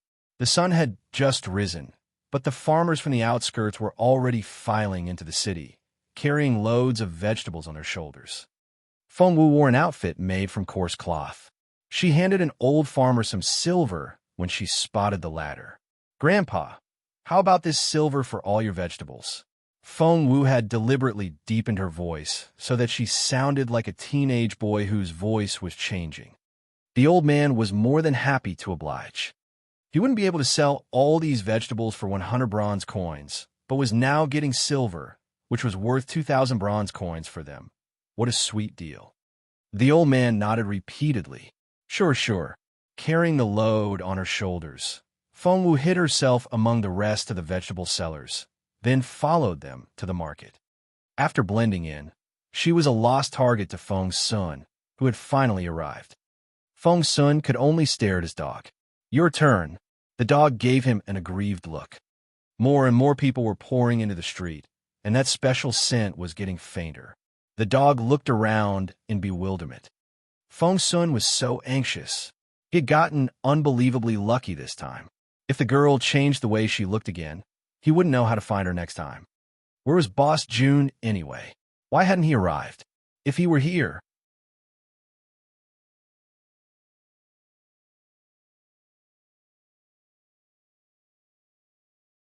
Chapter 1087, Catching Feng Wu. Chapter 1087, Catching Feng Wu. Feng Sun stomped his foot in frustration. Just then, the dog charged out in another direction at an incredible speed. It headed for the food market. Feng Wu had thought that the dog wouldn't be able to pick up the scent anymore, but as it turned out, she was wrong. She frowned. Meanwhile, the running dog had already frightened a lot of people.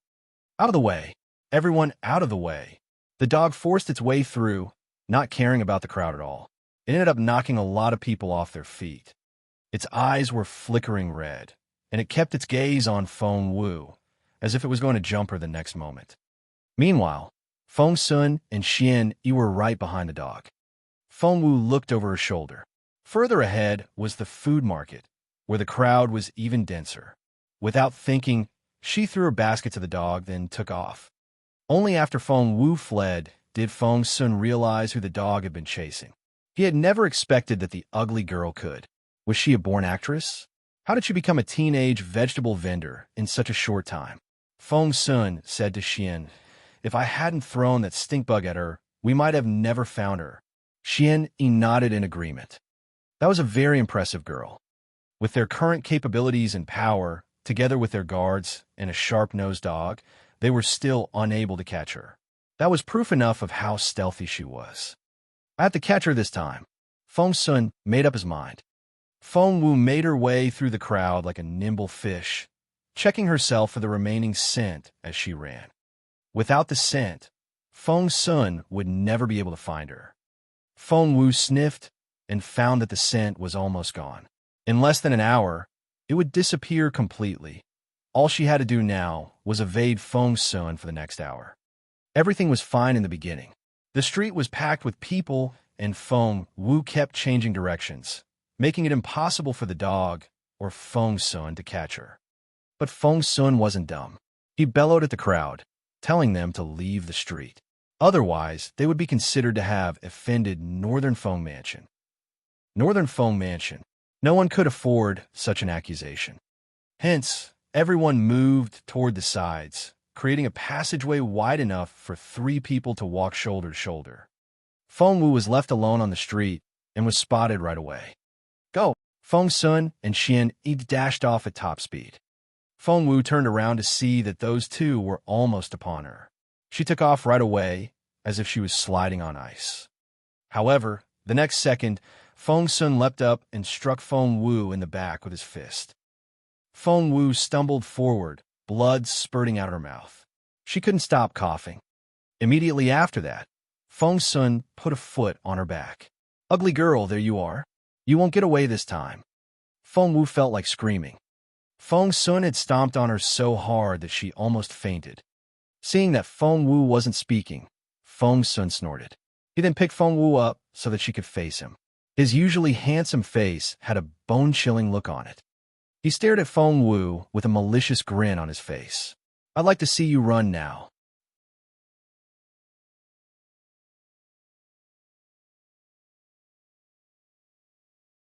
Chapter 1088. Young Lord Feng has snatched a teenage boy. Chapter 1088. Young Lord Feng has snatched a teenage boy. Feng Sun picked Feng Wu up, and their faces were only inches apart. Feng Sun glared at the ugly girl. There were so many questions he wanted to ask her, and he desperately wanted to teach her a lesson. However, he turned around to find a large crowd around them. Moreover, they were all watching the two of them curiously. Feng Sun didn't want to make a scene in public, and he snorted. Let's go back. He would wait until he was back at Northern Feng Mansion. By then, Feng Wui had already brought Feng Sun's horse over. It was a tall, mighty-looking horse that was taller than Feng Wu. Feng Wui had thought that Feng Sun would leave her to one of his underlings. As a matter of fact, that was what Feng Wui suggested. My lord, how about I take this ugly girl? Feng Sun only snorted at him. Are you going to take responsibility if she goes missing? Feng Wui was rendered speechless. He bowed, then backed away. Feng Wu was sorry to hear that. If Feng Wui had stood his ground, she would stand a much better chance of escaping if she was handed over to Feng Wui. Turning his head, Feng Sun saw the look on the ugly girl's face, and he smacked her on the head. Are you thinking of running away? You'll never get the chance as long as you're alive. Huh. Feng Sun then recalled all the painstaking effort he had gone through to catch this girl. He hadn't gotten any sleep the night before. As he spoke, Feng Sun lifted Feng Wu onto the back of his big horse. Hiya! The horse ran so fast that the wind blew into Feng Wu's mouth. She couldn't help but cough and went on coughing. This Feng Sun. Feng Wu was never the type to eat humble pie. She still held a grudge toward Feng Sun for stepping on her back. Hence, help me. Young Lord Feng is taking me, an innocent boy, against my will. Xian, he was on a horse behind Feng Sun and heard everything. Even someone as stern as him couldn't help but crack, to say nothing of Feng Sun, the man in question. Right now, Feng Sun's face had gone purple, taking an innocent boy against his will. That was as bad as snatching a woman off the street. This abominable girl. Feng Sun wanted to smack the girl's head into a pancake. To make it worse, there were so many people here, and everywhere he turned, he saw a large crowd. They didn't dare to look up at him, but stole glances out of the corners of their eyes, as if he wouldn't notice. Feng Sun could imagine what they would say after he was gone. Infuriated, Feng Sun threatened them. Spread baseless rumors, and I'll cut your heads off.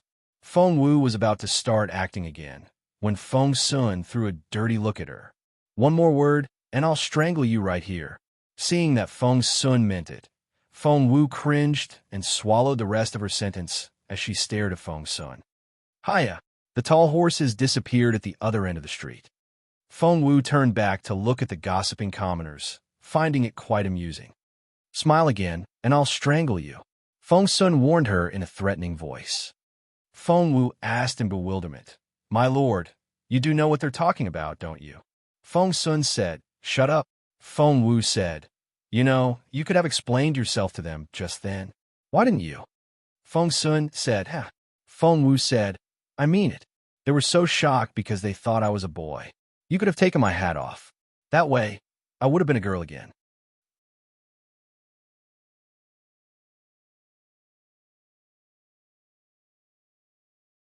Chapter 1089. The Young Lord Likes Boys.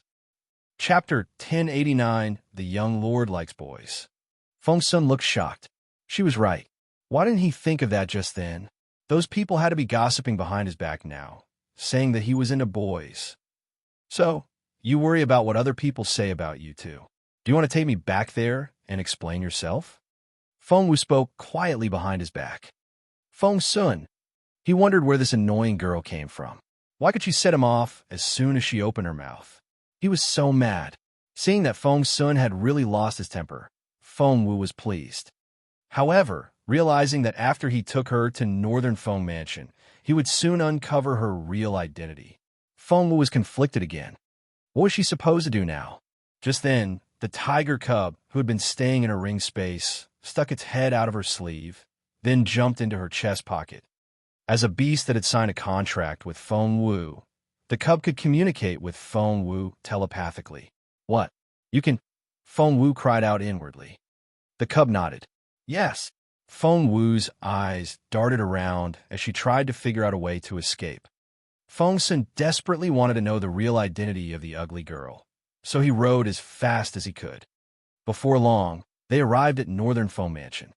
The guards outside saw that it was their young lord, and opened the gate wide to let him in. Jumping off his horse, Feng Sun walked in with Feng Wu in one hand. He was going to go back to his No Mercy Yard. As Feng Sun carried Feng Wu toward No Mercy Yard, Feng Wu was trying to figure out a way to escape. Looking over her shoulder, she saw that because Feng Sun was walking very fast, the two of them were all alone here. No Mercy Yard was right ahead of them. What happened was quicker than words could describe. Stuffing some spicy powder in her mouth, Feng Wu bit Feng Sun's wrist hard. Ah! Feng Sun screamed in pain. Involuntarily, he dropped Feng Wu. Had this ugly girl gone nuts? She had bitten him. As soon as Feng Sun let go of her, Feng Wu moved backward as nimbly as a loach. Feng Sun yelled angrily, "Stop right there! Stop!" Feng Wu made a face at him, like hell she was going to stop. Feng Sun smirked. Do you think you can run away like that? Stop. Feng Wu ignored him and ran even faster. Feng Sun was about to run after Feng Wu when he realized in surprise that he couldn't move. He looked down at his wrist. Feng Wu's teeth had left marks on him, and the wound was bleeding. A white liquid was also oozing out. What was that? Feng Sun was terrified. His head was spinning, and he could see stars. He then swayed from side to side, feeling awful. That stinky girl. Feng Sun. Just then, Xian Yi rushed in with his sword over his shoulder. What's wrong? Xian Yi steadied Feng Sun. He had thought that nothing would go wrong after they got the girl back to Northern Feng Mansion. How could something like this happen? Go get her. Go catch that ugly girl. I'm going to kill her. Ah! Feng Sun took a deep breath. Luckily, the dizzy feeling gradually faded and was almost gone. Looking up, Xian Yi saw the dog disappear into the distance. Hence, Xian Yi dashed off after the dog. Meanwhile, Feng Wu was headed for the wall. She wanted to get out of Northern Feng Mansion. But the dog wouldn't leave her alone.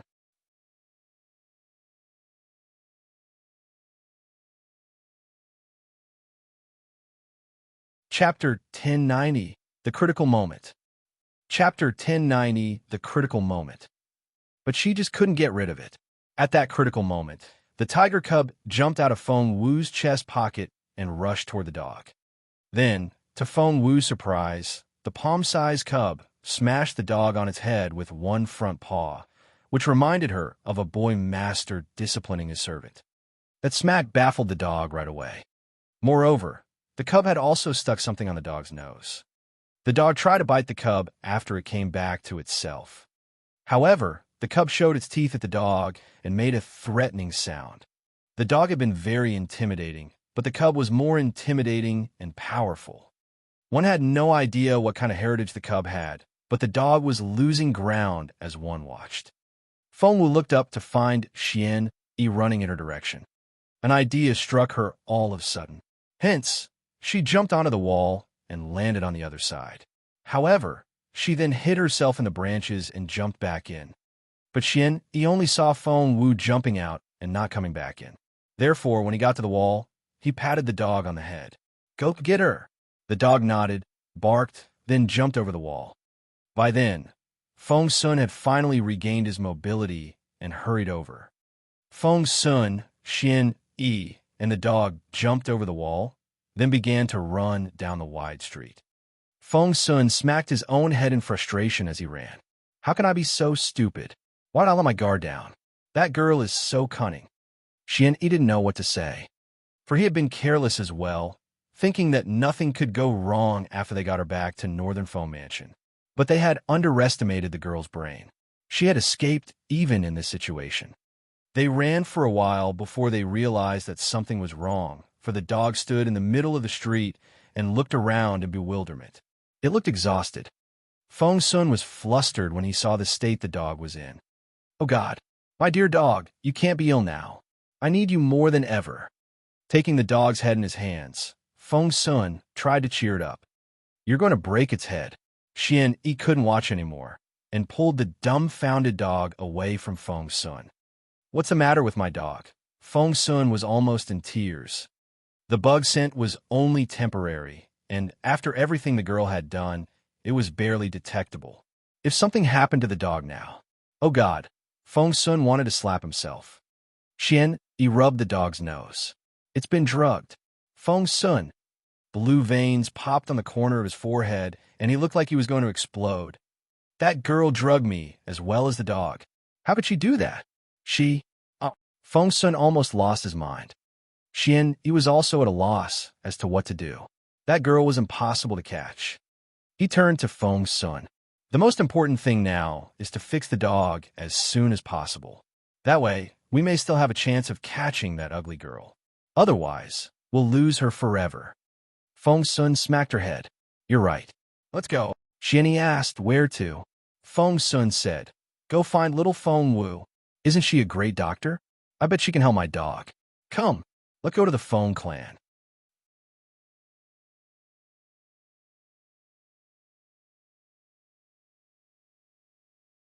Chapter 1091.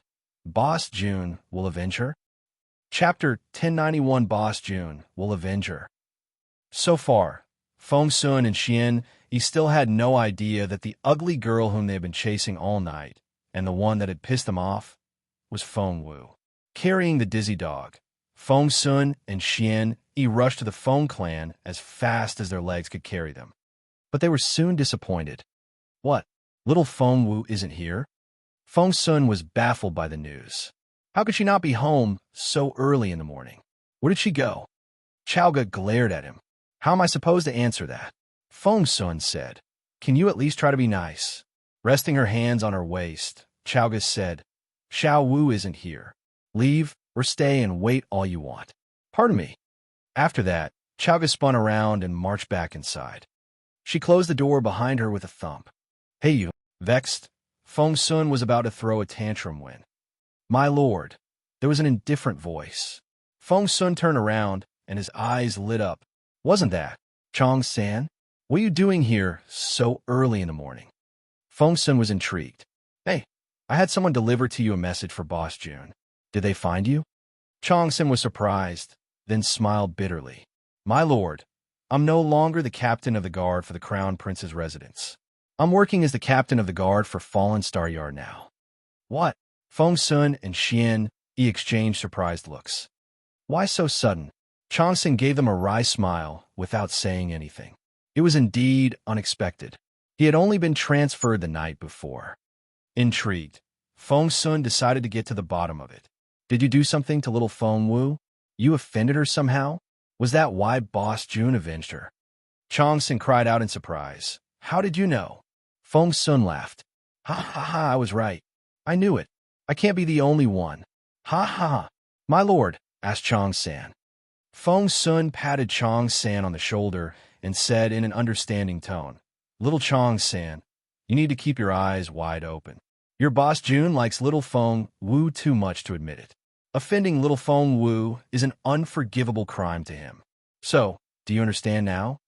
Chong Sin used to be half in the dark, but after Feng Sun's explanation and connecting it to what Feng said before, he soon saw the light.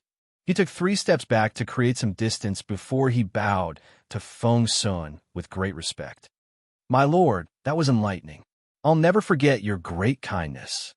Feng Sun grumpily waved him off. It's nothing. Xian, he was the one who made me see the light. If he hadn't reminded me repeatedly, I would still be as dumb as you are now. Hey, by the way, what did you do to offend little Feng Wu? Feng Sun's eyes shone curiously. Chong San smiled bitterly. Before he could reply, Xian Yi patted Feng Sun on the shoulder. The gossip can wait. Have you forgotten our priority? Feng Sun remembered what he was here for. That was right. The most important thing now was to cure the dog and go back to hunting down the ugly girl.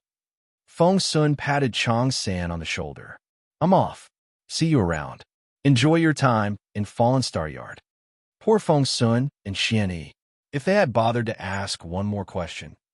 If Chong San had told them that he had offended Feng Wu because of what he had done with that immortal restraining rope, the two of them might have been able to make the connection with the Thundernet.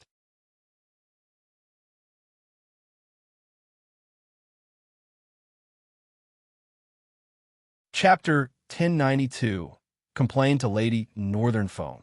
Chapter 1092, Complain to Lady Northern Feng. However, they didn't ask and had thus lost the most important lead. While Feng Sun was searching everywhere for Feng Wu, where was Feng Wu at the moment? Feng Sun was at Feng Wu's place, but Feng Wu was at his home. After jumping back over the wall, Feng Wu quickly made her way through the woods and ran behind some rocks. With her nimble fingers, she quickly removed all the makeup from her face, changed in her normal outfit, and came out in a pink dress. Why, isn't it Miss Feng Wu? Someone said a few steps away, sounding pleasantly surprised. It was Ziyuan, Lady Northern Feng's maid. Feng Wu smiled politely. Soon, Ziyuan led Feng Wu to Lady Northern Feng's main courtyard. It was still early, and Lady Northern Feng was having breakfast. Because General Feng was stationed at the northern border all year long and wouldn't come back for years, Lady Northern Feng usually had her breakfast alone. Xiao Wu. Seeing Feng Wu, Lady Northern Feng's eyes lit up. Feng Wu greeted Lady Northern Feng respectfully, but before she could finish, the enthusiastic Lady Northern Feng had already ushered her into a chair. Lady Northern Feng said, It's still so early. Xiao Wu, you haven't had any breakfast, have you? Ziyuan, give me another bowl and chopsticks. Ziyuan replied with a smile, Of course. The lady looked so lonely when she ate alone, and Ziyuan was glad to see her have some company. Taking Feng Wu's hand, Lady Northern Feng started babbling. Why are you here so early? Has something gone wrong? Feng Wu smiled. Of course not. How can anything go wrong? I'm fine. Lady Northern Feng said. If it's not you, then my brat Feng Sun has made a mess out there, hasn't he? Feng Wu waved her hand. How could he? Of course he hasn't. My brother's doing fine. Please don't be mad at him. You'll make yourself sick. What did she mean by he hasn't, then don't be mad at him, and you'll make yourself sick? She was practically telling the lady that Feng Sun had made a mess. Fearing that her quick temper would frighten the girl, Lady Northern Feng bellowed at the servants outside. Get Feng Sun's ass down here. Ziyuan went in a hurry. However, when she came back, instead of Feng Sun, she brought Steward Wang of No Mercy Yard. Lady Northern Feng's face darkened right away. Where's Ah Sun? Steward Wang smiled bitterly. Lady Northern Feng frowned. Ah Sun isn't the type to ignore my order to see him. Since he's not here, is he? Steward Wang dropped to his knees. He didn't come back last night. Where did he go? Lady Northern Feng's face was livid. She knew that Feng Wu was discreet, so if the girl had come to warn her, that just proved how big a trouble Feng Sun was in. The lady's angry voice made Steward Wang tremble. The young lord went to West Mountain to see Master Linghu. He didn't come back last night, perhaps because he stayed there overnight. Lady Northern Feng waved her hand. Get the chief steward here. The chief steward arrived and explained everything. The young lord had Feng Wui take the guards out last night. They took the dog, too. The dog referred to that big dog from last night. Northern Fong General found it by accident a few years back, and apart from Lady Northern Fong and the young lord, no one else dared to go near it. Where's Fong Wui? Lady Northern Fong bellowed. The chief steward said, Fong Wui let a team of guards out. I think they're after someone. After whom? Lady Northern Fong pressed in an intimidating tone.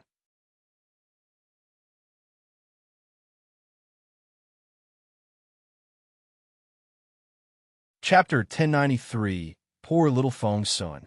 Chapter 1093, Poor Little Fong's Son. The chief steward said, I think they were after a good-looking teenage boy. A teenage boy? Lady Northern Fong was bewildered. Why is he after a teenage boy? Lady Northern Fong couldn't for the life of her figure it out. Xiao Wu, just tell me, what did your brother Sun do this time? Fong Wu looked conflicted, but in fact, she was thrilled inwardly. Ha ha, Fong Sun, that's what you get for chasing me half the night. An eye for an eye, thought Fong Wu. Despite her excitement, Fong Wu kept her face demure and serious. Well, it's no big deal. Lady Northern Fong threw a dirty look at Fong Wu. If that really is the case, then why did she skip breakfast and rush here at this hour?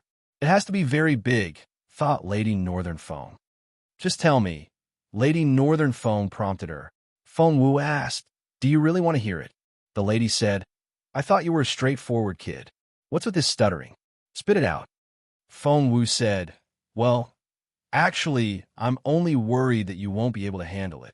Lady Northern Fong said, just tell me, what on earth had that brat done to make little Fong Wu so conflicted? Leaning over, Fong Wu whispered in Lady Northern Fang's ear. She only said one sentence, but Lady Northern Fong was petrified. What? Is that true? Lady Northern Fong stared at Fong Wu. Fong Wu said, yes. Lady Northern Fong asked, are you telling me that your brother's son likes men? Fong Wu said, I'm not 100% sure, but he did snatch a teenage boy in public, and everyone on the street saw it. I came here in a hurry as soon as I heard. Thump! Lady Northern Fong smacked the table hard. That brat. Infuriated, Lady Northern Fong went back to her room to look for something. Godmother, what are you looking for? Fong Wu asked curiously. Lady Northern Fong snorted. That's why that brat didn't like any of the girls I set him up with. I know now. He likes men. The more she thought about it, the angrier Lady Northern Fong became. I'm Lady Northern Fong, and my only son likes men. I can't have that.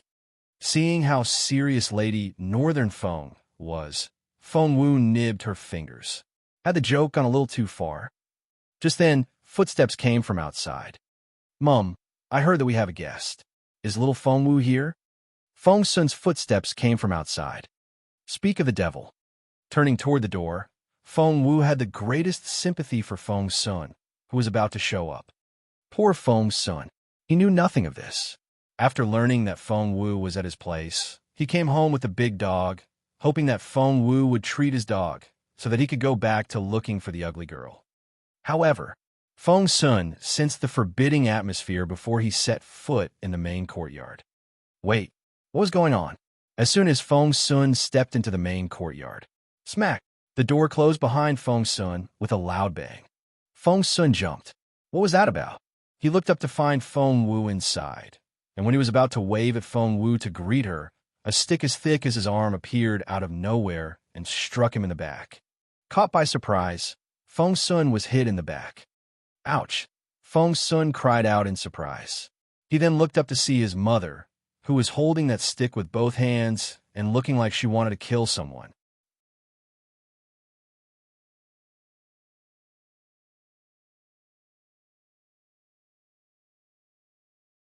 Chapter 1094, Poor Young Lord Fong.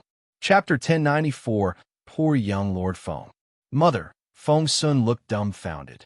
He had no idea what he had done to deserve that whack from his mother.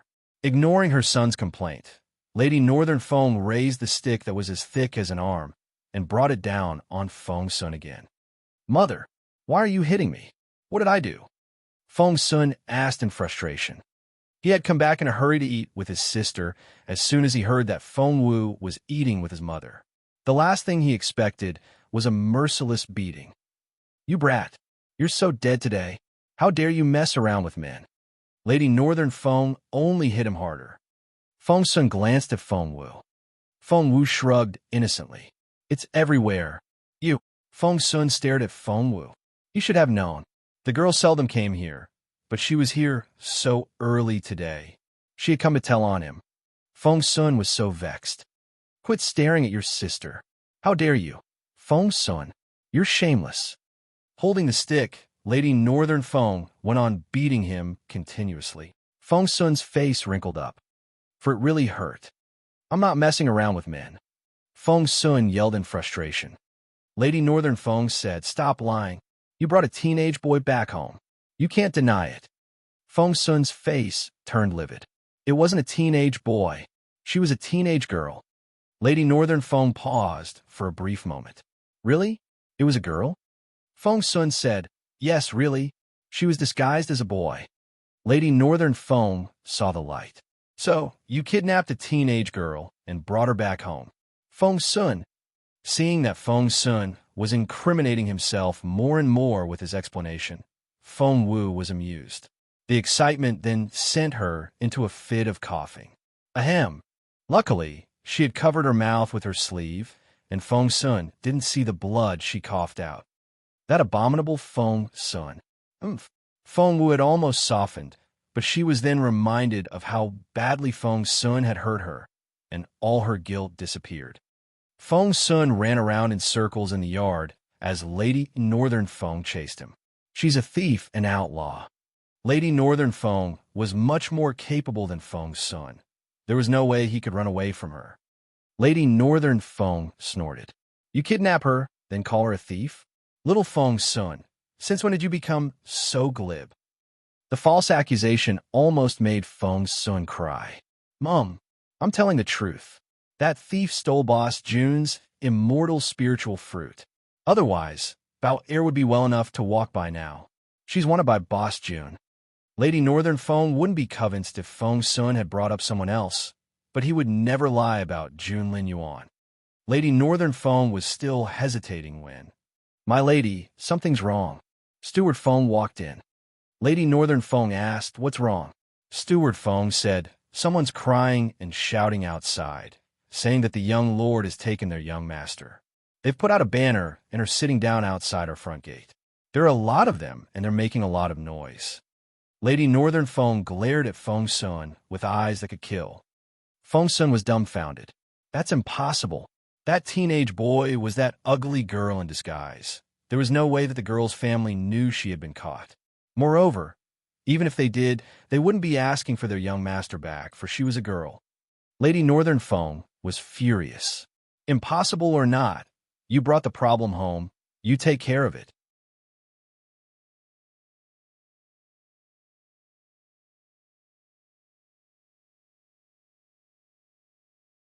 Chapter 1095, Does Everyone Know? Chapter 1095, Does Everyone Know? After that, Lady Northern Feng tossed the stick aside, then stormed off into the house. Feng Sun put the dog down next to Feng Wu. "Please cure this dog for me. I still needed to find that ugly girl." After that, Feng Sun rushed out. How dare these people try to slander him? They had some balls. Feng Sun walked off in vexation, and the air around him seemed to be on fire. He would vent the anger he had received from Lady Northern Feng on these people. Feng Wu watched as Feng Sun left. She then looked at the dog, then stared at Feng Sun from behind with a strange look on her face. There was a saying, sending a sheep into a tiger's mouth. Had he just sent the dog into her hands? If Feng Sun knew that the ugly girl he was desperately trying to find was Feng Wu herself, Feng Wu shuddered at the thought. He must never know, otherwise Feng Sun would probably lose his mind. "Godmother, please don't be mad. My brother is," seeing how miserable she had made Feng Sun. Feng Wu decided to put in a good word for him. However, Lady Northern Feng cut her off before she could finish. "You don't need to cover for him. He made this mess. He's going to take care of it himself." Lady Northern Feng smacked the table angrily. She then turned to Feng Wu. Is everyone really talking about Feng Sun liking men? Feng Wu said, well, Lady Northern Feng rubbed her forehead. I can't bring myself to show my face anymore. Everyone knows about it. That's just. Granny Tao turned down all invitations this week. I'm going to stay indoors like a turtle. Granny Tao smiled bitterly. Well, the others won't be a problem, but the old master of the Xinyuan family is celebrating his birthday. The Xinyuan clan was one of the 9 major clans, and everyone had to attend the birthday celebration event for their old master. Even Northern Feng Mansion had to acquiesce. The Xinyuan clan. Feng Wu's heart skipped a beat when she heard the name. If she remembered correctly, old Master Xinyuan had leads on the second broken star piece. The Feng clan was too inferior in the Imperial capital to attend the Xinyuan clan's big event. Even if they could go, Lady Wang would never bring Feng Wu with her. But now, an idea struck Feng Wu, and she took Lady Northern Feng's hand. Godmother, do you need me to attend for you? Wait. Lady Northern Feng's eyes lit up. That was right. She didn't want to go out, but Xiao Wu could go. The news of her being Lady Northern Feng's goddaughter had already gotten around, and all the top officials of the empire knew about it. Old Master Xinyuan should know as well. Elated, Lady Northern Feng had Granny Tao go and find a present in the storage room. Just then, heavy footsteps came from outside. Lady Northern Feng didn't have to guess to know who it was. It was indeed Feng Sun. Disgruntled, Feng Sun sat down on a stool. Feng Wu immediately poured him a cup of tea, acting all docile and obedient. Thank you, sister. Feng Sun enjoyed the attention a lot, finding his sister gentle and caring. Feng Wu thought to herself, if you find out that I'm behind all this, you'll probably want to throttle me again. Brother, what's with all the crying and shouting out there? Seeing that Lady Northern Feng was sulking silently, but was obviously eager to hear the news, Feng Wu immediately asked the question. The mention of that made Feng Sun's face twist. He was furious. Thumping his fist on the table, he said, that bastard Zhu Qinglu. He's holding a grudge against me for what happened with Miss Fengqi, and he cooked up this scene just to make fun of me. I'll beat him to a pulp when I have some spare time.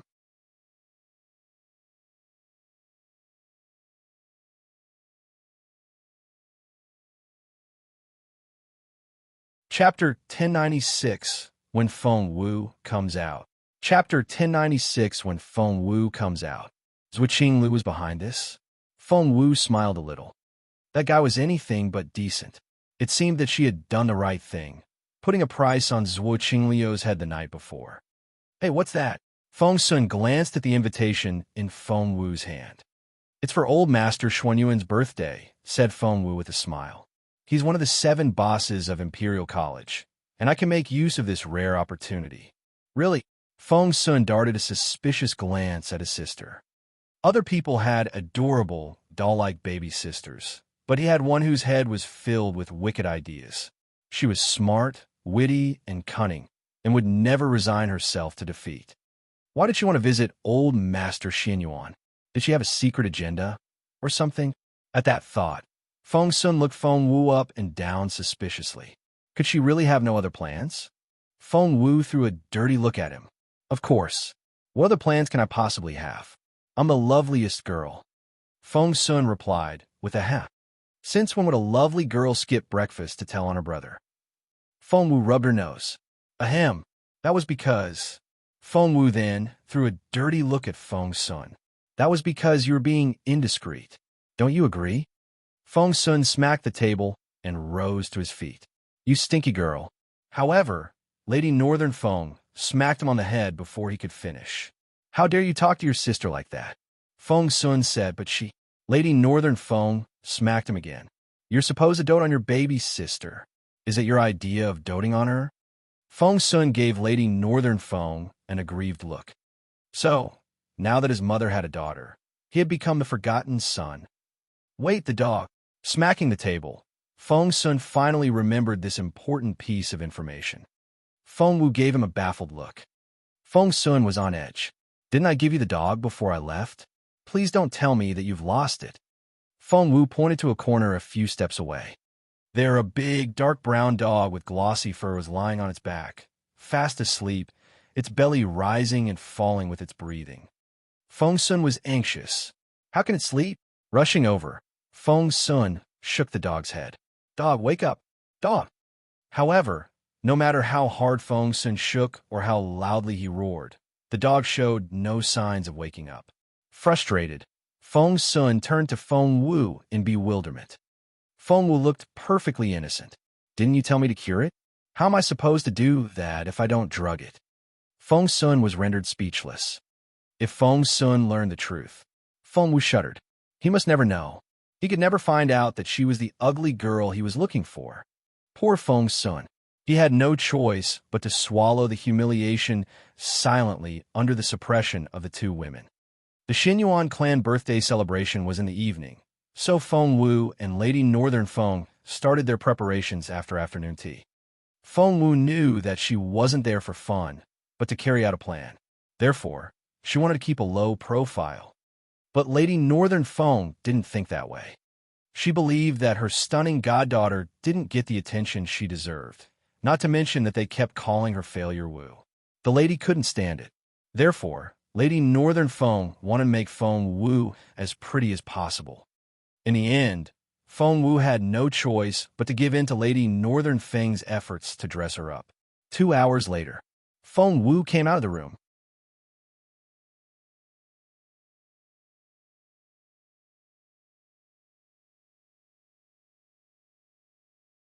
Chapter 1097, Going to the Party. 1097, Going to the Party. OMG! Lady Northern Feng, Granny Tao, and the others all cried out in surprise. The girl looked stunning. Her fair skin was translucent like snow, and her features were exquisite. The light makeup gave her a more mature look. Her neck was slender and fair. The line of her shoulders was smooth, and her waist was so tiny that one could hold it with one hand. The floaty lower hem of her dress moved like water as she walked, and she was almost too dazzling to watch. Stunning. Everyone held their breaths and looked at Feng Wu with wide, open eyes. Even Lady Northern Feng was stunned.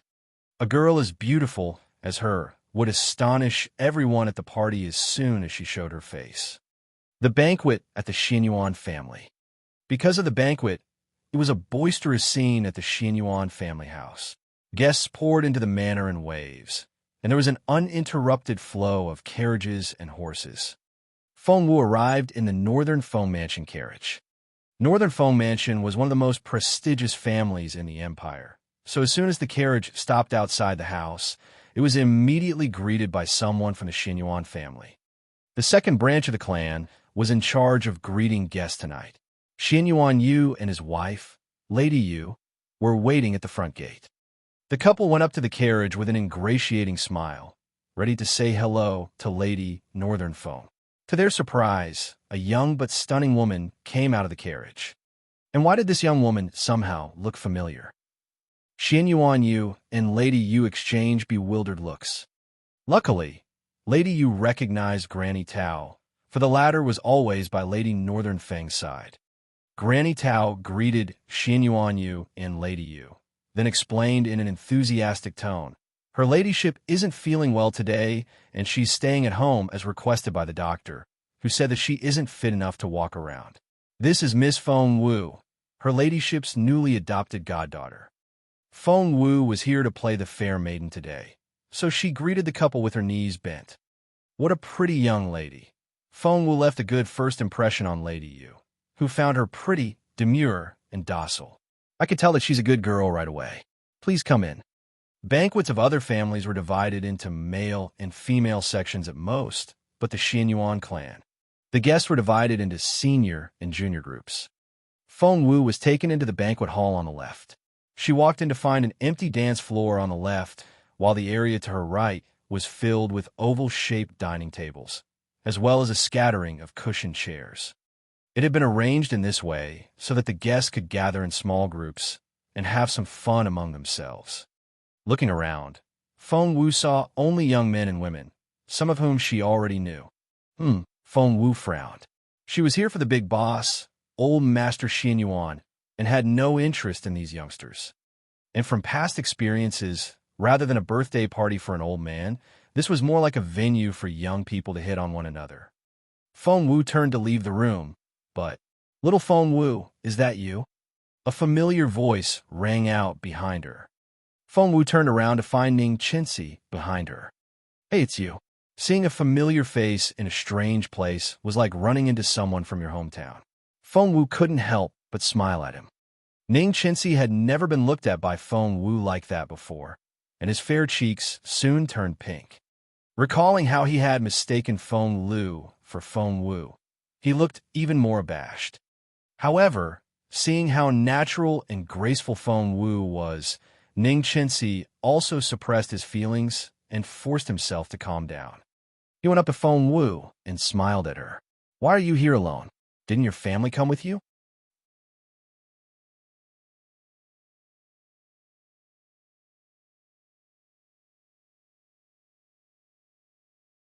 Chapter 1098, A Group Attack. Chapter 1098, A Group Attack. Feng Wu asked, "My family?" Ning Chenxi said, "Yes. I saw Lady Wang with Feng Lu when I arrived, but you weren't with them." Feng Wu said, "Well, that's true. I didn't come here with them." Standing in a not-so-remote corner, Feng Wu and Ning Chenxi chatted casually. He was a tall, handsome boy, and she was a stunning girl with an ethereal beauty. Although Feng Wu had her back to the crowd, many were still drooling over her wonderful silhouette. They couldn't keep their eyes off her. The truth was that this was an occasion set up for the influential family's third generation to find potential spouses. Feng Wu turned out to be an unexpected opponent, which gave the other girls a lot of pressure. "Who's that?" A pretty teenage girl in the center of the crowd was surrounded by other girls her age. She was none other than Xian Yuanying, the favorite granddaughter of the Xian Yuan clan and the sister of Xian Yuanyi. She was surrounded by quite a few people, some of whom were Feng Wu's old acquaintances, such as Feng Lu, Feng Seng, Zhuo Qingyu. The girl who asked the question was called Dugu Yamo, and she was a prominent figure herself, for she was from the Dugu clan, which was also Empress Dugu's clan. Hearing her question, everyone turned their heads, following her gaze. In the secluded corner, Ning Chenxi was blushing and flustered, and one couldn't miss the excited look on his face. His eyes were twinkling, as if he had just found the most precious treasure. "Wait, isn't that Ning Chenxi?" Zhuo Qingyu cried out. She then nudged Feng Lu with her elbow. "Didn't he used to like you? I heard that he swore that he would marry you, and you alone." Girls had a thing for gossip, so right away, the others joined in, teasing Feng Lu. Dugu Yamo was especially enthusiastic. "Yes, that's right. I heard about that, too. Feng Lu, why are the two of you still not married?" Feng Lu was embarrassed. Could she tell them that Ning Chenxi had mistaken her for someone else? Could she admit that Ning Chenxi had wanted to marry Feng Wu all along, and he had only made the silly mistake because of what she said? Feng Lu was already an inferior member of this group, and was only able to attend this banquet because she knew Xian Yuanying. Feng Lu smiled bitterly. "There is nothing between me and Ning Chenxi, ever." "Please," snapped Zhuo Qingyu. The Ning family asked quite a few influential people to propose the marriage to the Feng clan. "They almost asked for my dad's help, and I know everything. Why is he all over another girl now?" Dugu Yamo said, "Don't tell me that. Ning Chenxi was stolen by another woman?" What more could Feng Lu say? She didn't need to say anything and could just cover her mouth with a wry smile on her face. The others would make up the rest of the story that fitted their speculations. As expected, seeing Feng Lu's reaction, Zhuo Qingyu was indignant. "That Ning Chenxi, he was all over you and couldn't wait to marry you. I thought he was so sincere. He's just like every other man." Dugu Yamo was ready to play the enthusiastic onlooker. Crossing her arms, she snorted and raised her eyebrow. "Feng Lu, if I were in your place, I would never stand for it." The others chimed in, "Neither would I. Let's go have a look. I'd like to see what magic she has." That you're tuning in to the Warrior Lore YouTube channel. Don't forget to subscribe and join us on this journey to catch the most captivating stories.